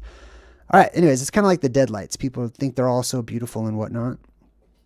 They are neither living nor dead. At all times, they feel the presence of the ring, drawn to the power of the one. Now, these are disembodied spirits, essentially, or disembodied, we will call it like ghosts, essentially, right? Those things that are not alive or in a body and are not dead, that haven't just left a body, they are bodiless. They haven't had the experience of incorporating themselves into the world physically as we have. They will never stop hunting you. Why? Because they're drawn to the power of the ring, right? They're drawn to those who would oppose the power of the ring, which are the truth seekers of the world. But where are they leading us? Says Frodo's buddy. Strider says, to Rivendell, Master Gamgee. Interesting. Rivendell is where the elven race lives in the movie. Riven means to tear apart, right? To separate. And then Del means like the valley. So it's a valley that has a canyon inside of it. It's been separated. So we'll see what it looks like, and we'll see if that holds true to the name. To the house of Elrond. We're going to see the elves. And then they stop, right? Now, Strider over here, we'll call him the ranger. Strider, he looks back and they're all busting out food. They're starting to get ready to eat and have a picnic and stuff. He's like, gentlemen, we don't stop until nightfall, right? Now, he's got a purpose. He's on a mission. He needs to go, but he's balanced out by his companions who are like, we're hungry. Like, yeah, I'm all about the mission, but I would like to be happy on the mission. What about breakfast? Says one of the hobbits. What about breakfast? He's like, you've had breakfast, right? Like breakfast, lunch, dinner. You ate breakfast. It's not even lunchtime yet. Well, we've had one, yes. What about second breakfast? Right? I don't think he knows about second breakfast. What about 11sies? Luncheon, afternoon tea, dinner, supper. Right? So now this is kind of funny, but it's also kind of true. This is something I resonate with more. It's not like these little hobbits just, they pound away all of the time at all hours of the day. They snack. They eat when they're hungry, and they eat just enough to satisfy their hunger. This is the way. This is the way it used to be, okay? We didn't used to have, you shall eat 3 meals a day, and there shall be very large portions, breakfast, lunch, and dinner. For breakfast, you'll basically have dessert and fill yourself and stuff yourself. And then for lunch, you know what I mean? Like, they didn't have that. They listened to their bodies. They ate when they were hungry, and they ate just enough to be satisfied, not stuffed. All right, so the white wizard is over there doing the plasma symbolism over the sphere. At your command, Sauron, Lord of the Earth. So, who is the Lord of the Earth? Interesting that they say Earth instead of Middle Earth, too. The Lord of the Earth is the devil, according to the Bible. Like, that's biblically speaking. The one who is ruling over the world right now is the negative energy. The negative energy shall go through a shift and become positive energy. But not yet. All right, so then we see the orcs, and he says, what does the eye command? And then the eye commanded the orcs, which are the ogres, which are the giants of old who came from that mountainous area, also named Aug. And the eye commanded them to pull down all of the trees. Take the trees down. And so the orcs are like, okay, tear the trees down, tear the trees down. Why? Right? Well, they're making weapons and stuff like that in the movie or whatever. And then the orc says, the trees are strong, my lord. Their roots grow deep. Now, this is symbolic of quite a few different things. One, it's symbolic of the world tree being brought down and taken down. And then the system that we now live in being instituted and corruption entering into our world. It also represents, each one of these individual trees represents truth seekers. Those who still have that spark of the blue beam within us. I'm using my own terminology. Whatever resonates with you, take that. If it doesn't, just forget about it. Just watch the movie. But our roots grow deep. We are hard to take down, okay? And he says, rip them all down. Now, check this out. This correlates to the book of Enoch. Interestingly enough, in chapter 66. Verse 2 says, now then shall the angels labor at the trees. But when they proceed to do this, I will put my hand upon it and preserve it. I will put my hand upon it and preserve it. Now then shall the angels, the angel, the angels, those who veered off from the main path, fallen angels, orcs, labor at the trees. This is literally in the book of Enoch. And I have a whole video about how the book of Enoch, discusses how these ancient godlike angel creatures were ordered to chop down these huge ancient trees. All right, so then they come upon this interesting looking mountain thing, this hill, and he says, this was the great watchtower of Amun Sol. Amun Sol. First, the watchtower, okay? I don't believe it's called a watchtower because it's way up there, so people got on top of it so they could see super far and watch out for things. Yes, that may be one use that it had, but it's more like people would watch the tower. It is a tower to be watched. Why? To see if the blue beam is fluctuating, to give off omens and signs that it's going to retract, in which case huge changes happen in our world, or that it's going to emerge. They would watch these specific towers. They were those of the watchtower. They were the watchers. They were the ones that watched for the signs and the signals that the world was going to change. And then it's called Amun Sul. So let's go ahead and dive into this word with some etymological studies. Let's zoom in here. The name Amun meant something like the hidden one or invisible. Like in ancient Egypt, they had Amun Ra, which means the invisible or the hidden Ra, the hidden sun, the dark sun, the black sun. Let's see. Let me go ahead and get into the next image here. Ooh, these are way deep in my ear. Oh my God. You ever do that? You ever put in the earbuds way too, and then you try to pull them out and it's like sucking your brains. Anyways. All right. So there's the watchtower. Boom. And this is just some mist. It's the mist symbolism from the depressurization event. They're at the top of this watchtower. These demons are coming to get them. They're surrounded. Frodo puts on the ring. When he puts on the ring, he can see the aura, the auric field, the spirit energy of these entities, and he can see them for what they really are. Let's take a good look at these creatures that are coming after them.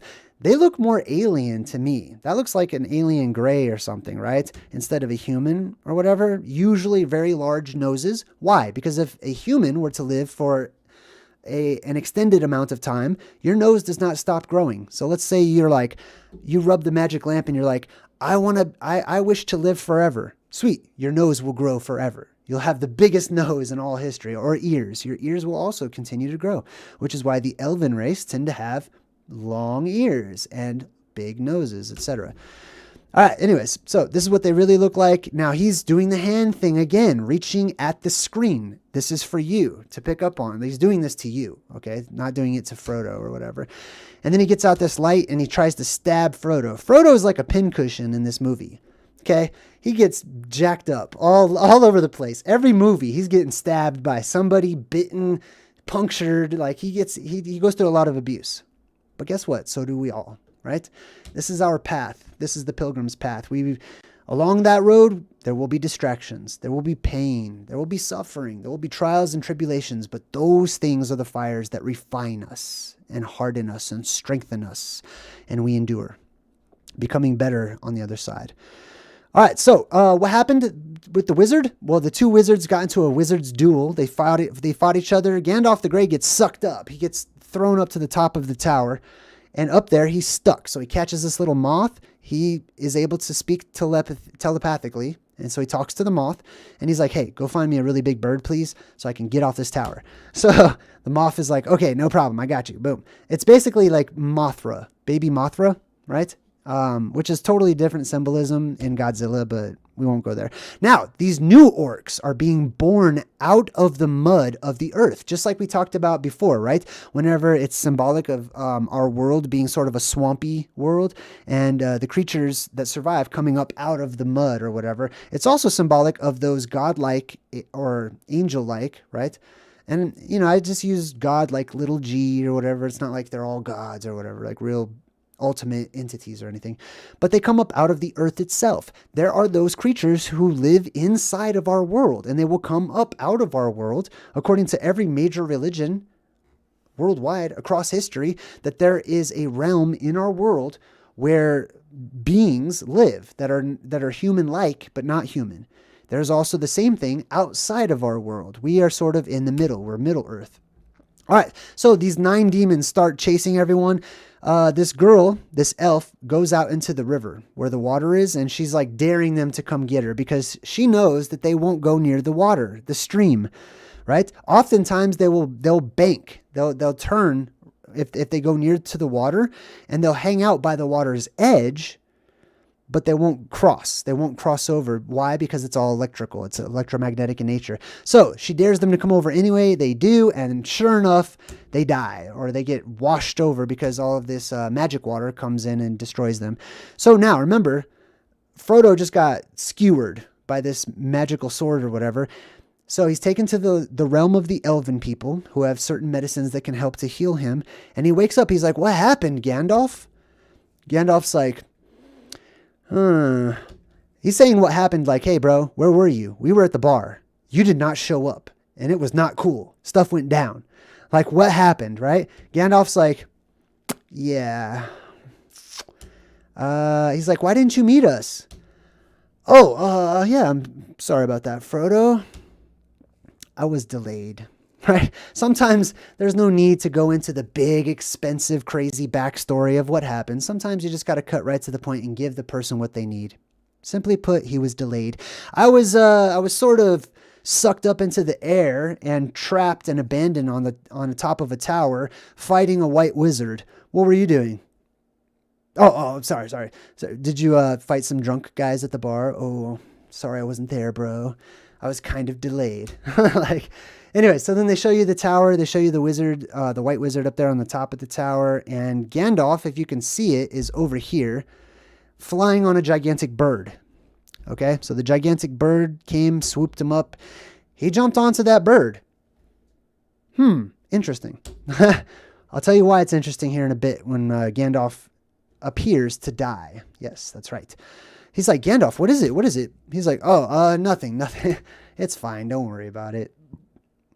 Welcome to Rivendell, Frodo Baggins, says Agent Smith, with hippie Agent Smith, basically, right?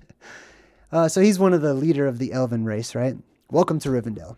He's like, hey, yeah, great. It's nice to be here. Thanks. So this is Rivendell. Does it look like a valley that's been split apart? A Rivendell? Yes, it does. They've choose the words specifically because they have great meaning. I highly encourage everyone to look up and do etymological studies on the words and the names that are given to the characters in these movies. All right, so hey, it's the end of the movie, right? They all made it. The elves have the ring now. The elves are super smart. They'll take care of things, you know. It's in a safe place. The elves also super guard the forest and everything. And then they look over and they're like, oh, it's Bilbo. Dang, this is where he went to. Bilbo left the world, the earth as we know it, which was symbolically represented by the Shire. He went to live with the elves. The elves live in space, basically. That's where they're from, okay? That's why Spock is a space elf, if you're into that kind of thing. And then they drop down, they fall, right, from their abode up in the heavens, and they fall down into our world. But their home is out there, outside of our world. That's where the El come from. And so Bilbo, goes to live with them, and they have now followed him. Saruman has crossed orcs with goblin men. So now we've got some DNA manipulation, right? He's crossing them, crossbreeding. An army that can move in sunlight. So the orcs don't like sunlight. The goblins and all these people, they don't like sunlight. Why? They're not used to it, okay? These are creatures that are not from our earth realm, where we have a point of focus in the sky called a sun that's beaming out all this super bright light, right? They're actually photosensitive or photophobic, just like vampires. The ring cannot stay here, says Agent Smith. Gandalf's like, that's not cool. Right? Really? Really? Dude, we came a long way, man. The ring cannot stay here. Gotcha. All right. So now, as he says the ring cannot stay here, you have different classes of these races of men, we'll say. We've got humanity coming into the area. This douchebag who is totally, this sucks, okay? This guy's basically Judas in the movie. He's total disappointment. He's always like, oh, it's not going to work. Oh, we're all going to die. Nothing is going to work out, right? He's one of those kind of characters. And then we've got Legolas, the coolest character in I like Legolas, right? Anyways, he's a super good archer. He's an elf, comes in on the white horse. Then we've got the dwarf. The dwarf. This peril belongs to all of Middle Earth. So what you have here is all these different races of beings coming together to go on a quest, to go on an expedition to a volcano in order to preserve the world, to save the world, right? In my opinion, this is ancient Tartaria or Tataria, the Tatarians, those of the tree. The Tataria, according to my research and etymological studies, the root for it is tree, deru, right? Tar, deru, same thing basically. And it means people of the tree. What tree? The world tree, the tree of life. And these people from all around the world, from all different races and cultures and stuff, select individuals, truth seekers, go on a trek. They go on a journey. They go on an expedition to save the world, basically. So the elf guy says, the time of the elves is over. My people are leaving these shores. Now, the time of the elves is over. The gods, okay? Even the Anunnaki, according to Zecharia Sitchin's translations, he says that the Anunnaki had a time where they ruled. These fallen angels or whatever, they ruled. They were known as the gods in various countries and whatnot. But then the time of the elven race or the time of the gods came to an end. They all got into their rocket ships and blasted off during the next cataclysm. And they took off, promising to come back one day. My people are leaving these shores. Who will you look to when we've gone? He's asking you. Who will you look to, right? Humanity always wants to look up to somebody. Instead of looking inside and seeking guidance from within, we're always looking for somebody to show us or to tell us what to do, because we are easily programmable, and we like having a program. We like having a purpose, right? Instead of creating our own. I was there the day the strength of men failed. Isildur, hurry, follow me. So this is him, flashback, way a long time ago. He's at Mount Meru, the plasma volcano or whatever. And the fingers were just cut off. This guy has the ring. The human picks it up. The elf is like, come on, let's go get rid of it. Let's destroy it. Throw it into the heart of Mount Doom, where the ring was forged. The only place that it could be destroyed. Cast it into the fire. Destroy it. No. Of course, right? Humanity wants power. They seek power above all else, according to the movie.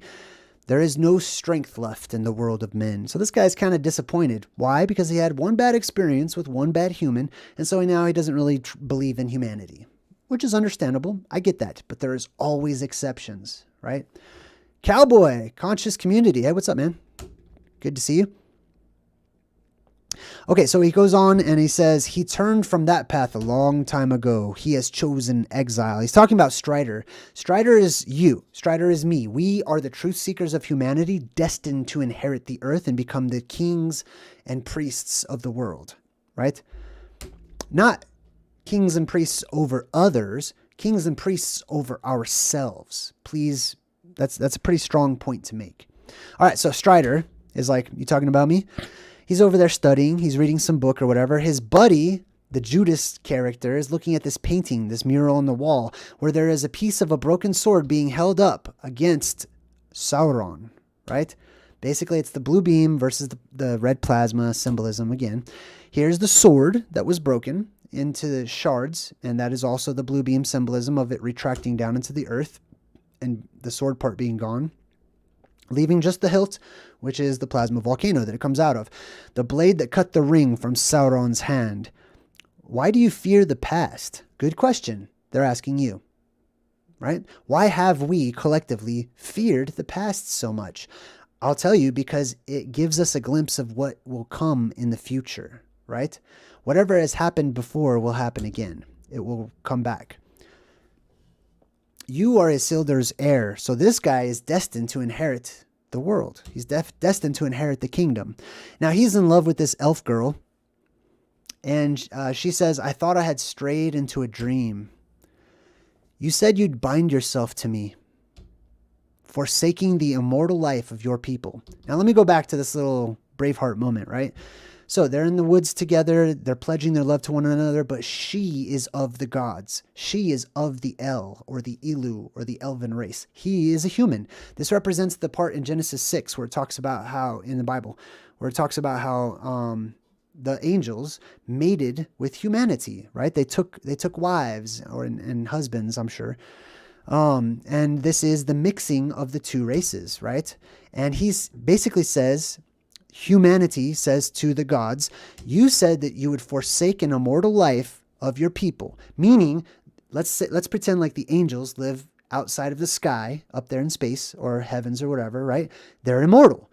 But when they come down into this world to have a relationship with humanity, to live in here, and they get trapped in here when that electromagnetic barrier goes back up, their immortality is taken away from them. They start to die. They start to age, as do all things.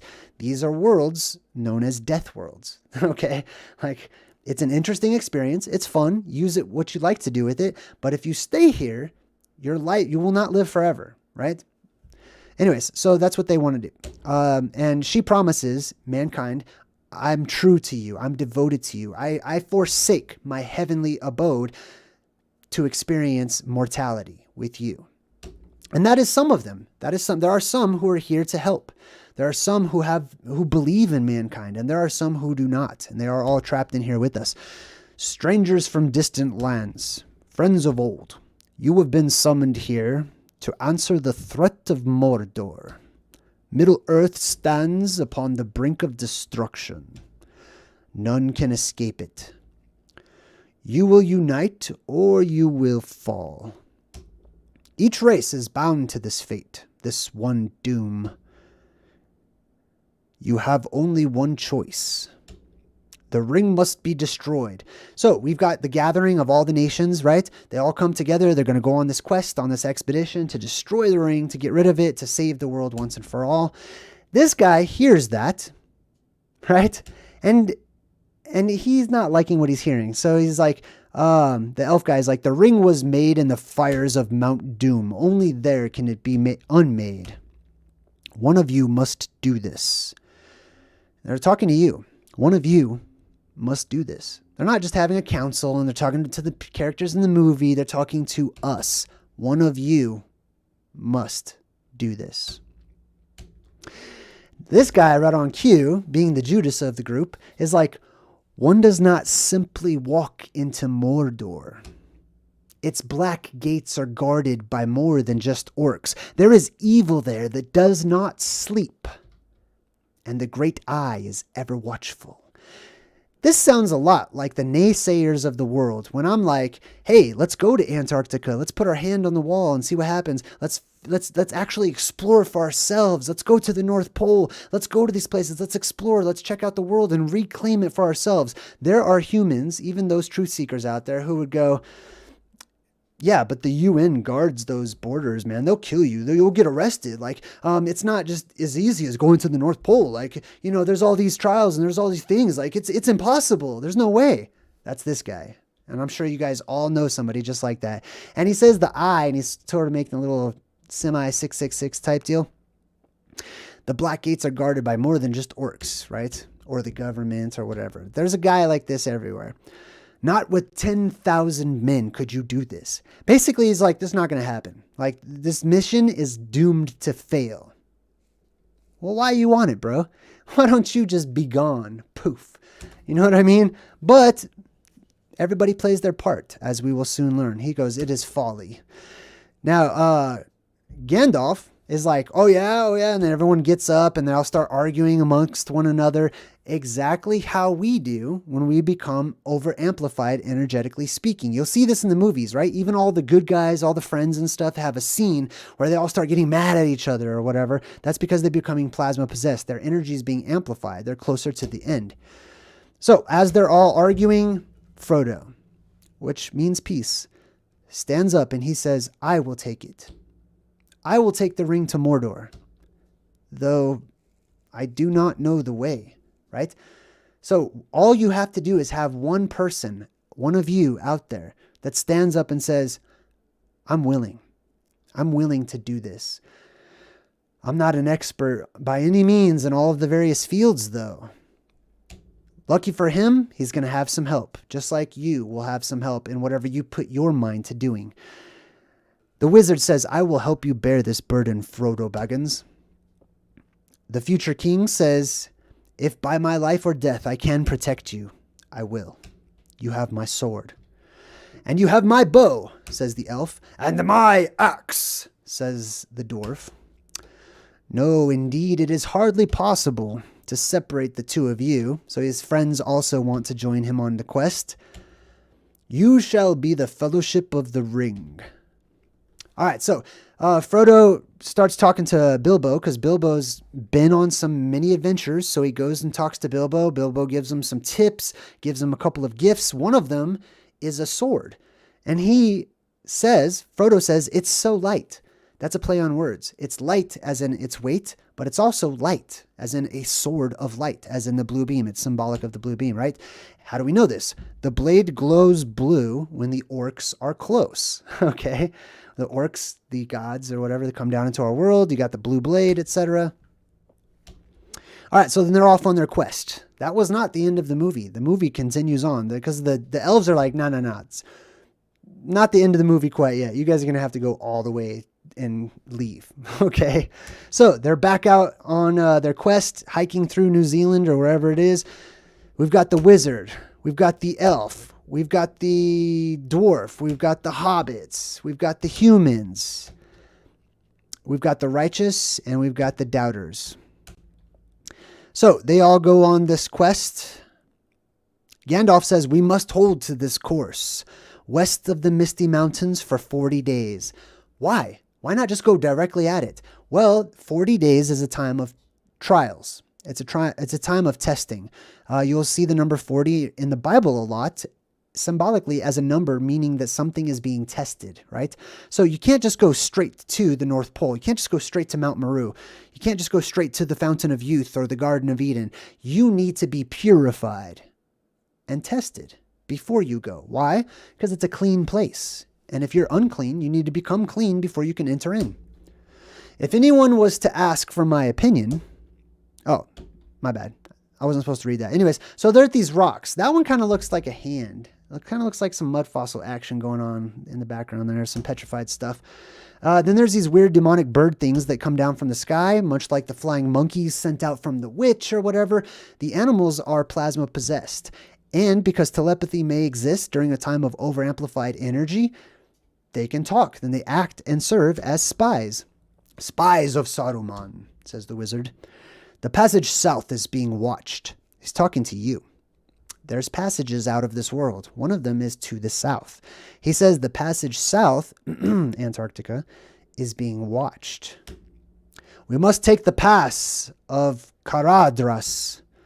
The pass of Karadras looks like some sort of snowy direction, some sort of cold area. So they go up in that direction, up to the mountains. They go through the snow. They're trekking. The ring falls off. Frodo sucks at holding on to the ring. Okay?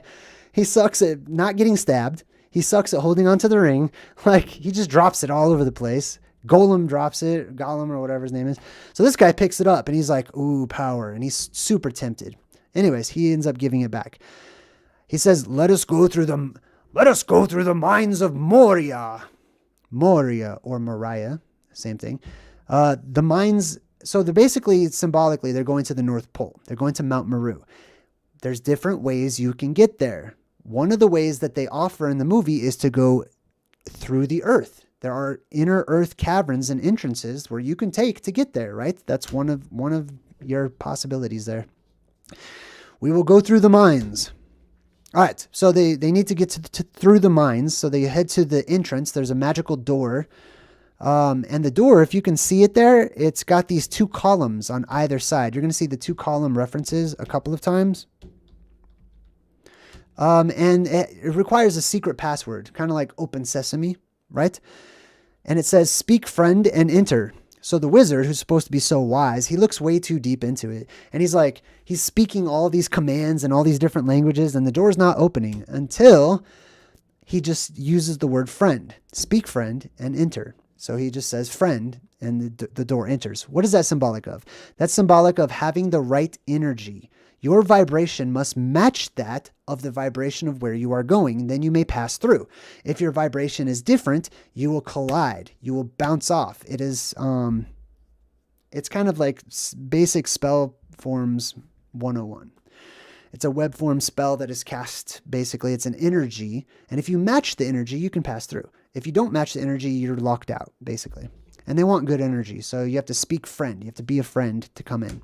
All right, so they go into the inner earth entrance, and he says, be on your guard.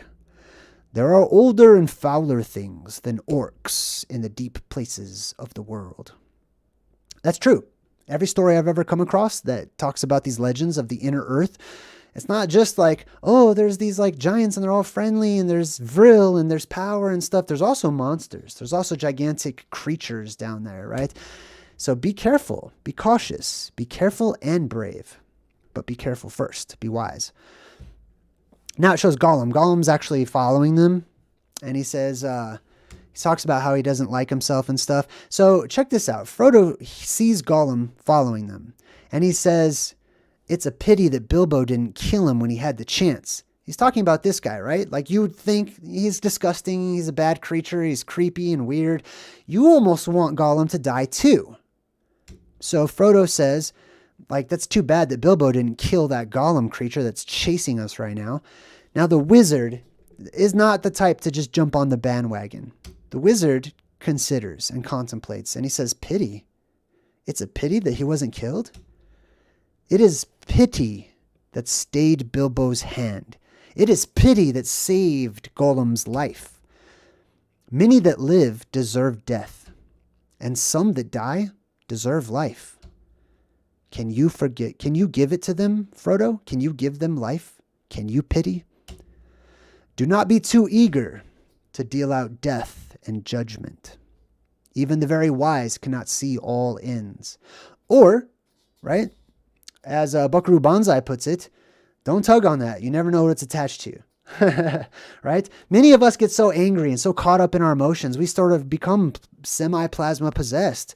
And we jump right to like, I want to squish that. I want to kill that. I want that to not exist. You know what I mean?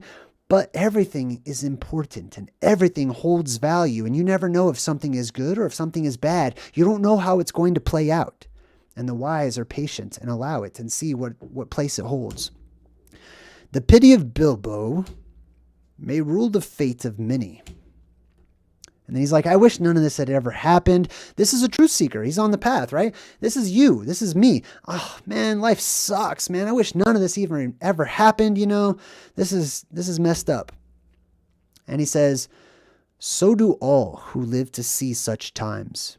All people who live to see such times feel the way you're feeling. You wish none of this ever happened. But there's good news. But that is not for them to decide. All we have to decide is what to do with the time that is given to us. Wise words spoken by the wizard, right? Instead of complaining, instead of worrying, let us,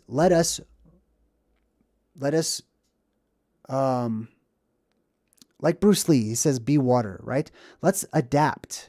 Let's change. Let's accept what is happening to us in our lives that we have, whether we like them or not. Let's accept it and let's handle what we can. Let's do what we have the ability to do instead of worrying about what we don't have the ability to do. All right, so they're inside of this mountain. We see some little blue beam symbolism there. Just wanted to get that one in there. There's another leap of faith where they're trying to get away from all the bad guys. There's this demonic creature called a Balrog, which seems to have like at least 4 different arms, maybe 6. And he's the fire going up against the blue beam symbolically.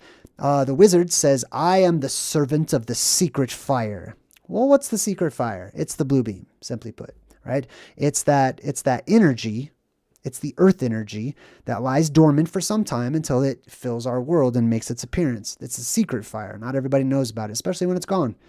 It's not so secret whenever it's evident and right there and, everyone knows about it. But when it's gone, it's a secret fire. Wielder of the flame of Anor.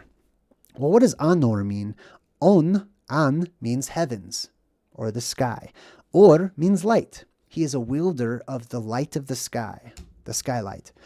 The dark fire will not avail you. And he starts to light up or whatever, and he fights this Balrog thing that has all these different arms and stuff, and he goes, you shall not pass. Now this is the plasma is being cut off right here. Now he ends up falling, the Balrog falls down into this bottomless pit type thing. He holds on, and then he looks up at his friends and he's like, fly, you fools. Interesting that he says that, because he was just flying on a giant bird, which probably he could have stopped, picked up his buddies, put them all on the back of the giant bird, and just flown to the plasma volcano, and the movie would be over. But no. So he probably picked up a little tip, and he's like, fly. Make sure you fly. Excuse me. All right, anyways, he falls down. They think that he's dead. They go to the place where the elves live, and look at this. It looks like where the Ewoks live or something, right? Huge, ancient, giant trees.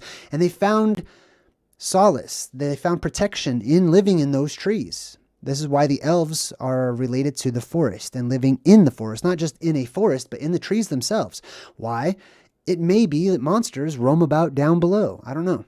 Maybe that the world is very muddy and stuff. So it provides some protection from the elements. Then he meets this sort of queen of the elves. And she's talking about how the mirror shows many things. I believe mirror symbolism in the movies represents the sky. The sky acts as a reflective surface, which I'll have to get into more detail on another time. So he looks into this scrying mirror, which is the water, showing him a reflection, and he sees the eye. The eye sees the ring, and it blows him back, and he's like, whoa. He basically is looking into the future, seeing the events of the apocalypse that are going to happen. So he's like, if you ask it of me, I'll just give you this ring. And I'll be like, Frodo is not the best carrier for the ring, right? Don't you think so? Right? He's getting stabbed all over the place like a pincushion. He's dropping the ring all over the place. He's offering it to anyone who wants it. He's like, here, take it. I don't want the ring, right? And usually that's how it happens with leaders of the world. Those who are good leaders, right? Natural leaders, guides of this world. They don't want leadership thrust upon them. They don't want any of this to happen. They'd rather somebody else take care of it, but that's not who it was meant for. It was not for the alphas of the world to be the most important characters. We're all important, basically. Anyways, he's like, here, I'll give you the ring, elf queen. And she's like, oh, you want me to have the ring? Because if you give it to me, in place of a dark lord, you would have a queen. Not dark, but beautiful and terrible as the dawn. She's losing her mind, right? She's like, oh, you want me to take the ring? Let me show you. Let me show you what I would be like on the ring, okay? Give me the ring and I'm going to show you what I'm like on the ring. She's like, not dark, but beautiful and terrible as the dawn. See how she's starting to turn that white bluish color too, right? She represents Sophia, basically.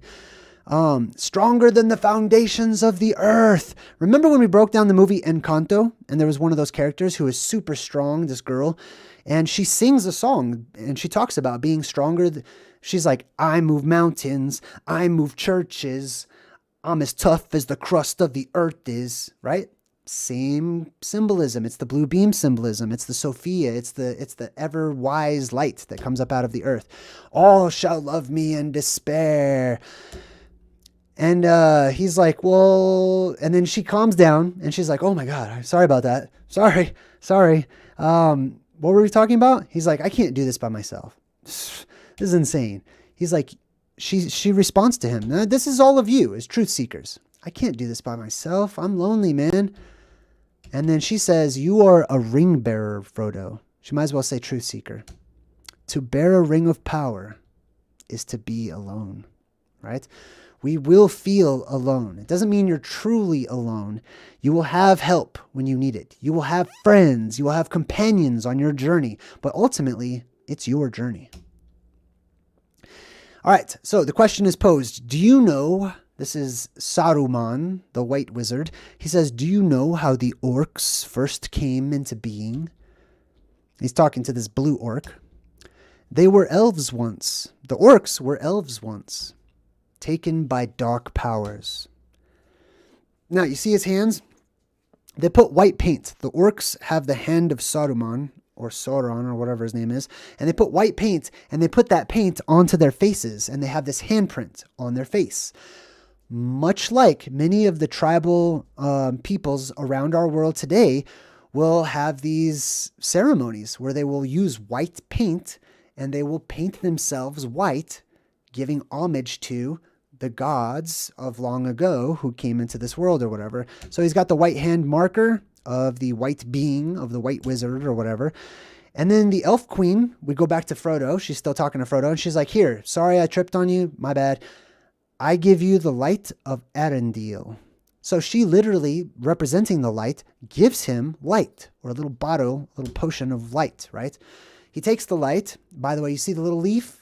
That's the symbol, right? They are those of the leaf, those of the tree. That's all of their little symbol or whatever. Not just for elves, it's for all of them. The Fellowship of the Ring is symbolized by the leaf because they are those of the tree of life. So she gives them the light and she say, may it be a light for you in dark places. Okay, that's exactly what the blue beam is. It is a light when all the lights go out, just as she says there, when all of the lights go out. And everyone watching the movie is like, oh, it's so poetic. And I'm like, it's so actually real. Like all the lights will one day go out and there will only be one light left.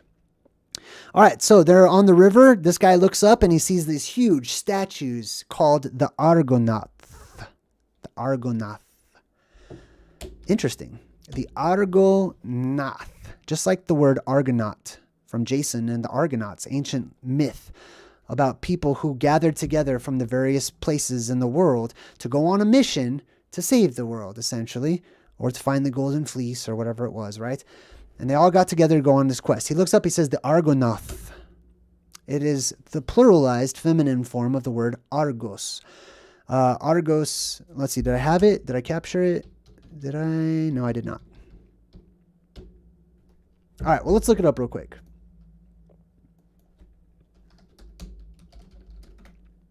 The word Argo, or Argos. One moment. The word Argos means... Damn, I don't have it. Okay, let's look it up. Hold on. I'm going to etymonline.com. That's one of my favorite websites to use for word origins.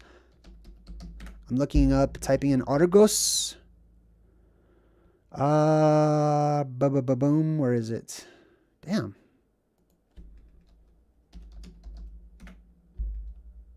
Here we go. Argo.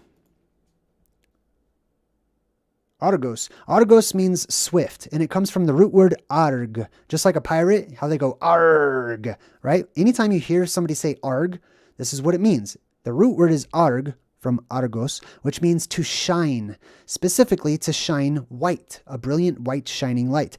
Because all swift motion causes a kind of glancing or flickering light. That's electricity, by the way. So that's what those are named after. All right, let's get back to the pictures. So he looks up at these statues and he says, the kings of old, my kin, my family, I've longed to see them again. He's talking about statues. Could it be a mud fossil reference? Could it be petrification of the Titans? Possibly. So we zoom in. Now, what lies beyond these two towers? There's another tower. This one is land. See how steep that is over there? Do you guys see that right there? Right? That just shooting up. Looks like where Moana is taken. Maui takes Moana to this sort of tower in the middle of the ocean. Looks just like that. And that's where they go to the realm of the monsters or whatever, right? So you've got these two towers and then a third tower in the middle, right? The tower in the middle is Mount Meru. Now, we've got Frodo walking around in the forest. This reminded me of Fontainebleau, the forests in France, where they have strange rock formations. Looks exactly like mud fossils, petrified ancient life, typically on a titanic or gigantic scale. And you just see this weird statue behind him. This is a picture of from Fontainebleau Forest in France. This is real. Looks exactly like a petrified head, just like you would see here, like a statue of something. This is another one. These are called mud fossils. This is a really compelling one, also in Fontainebleau, France, which means blue fountain, right? All right, so this guy basically turns his back on Frodo, tries to take the ring from him.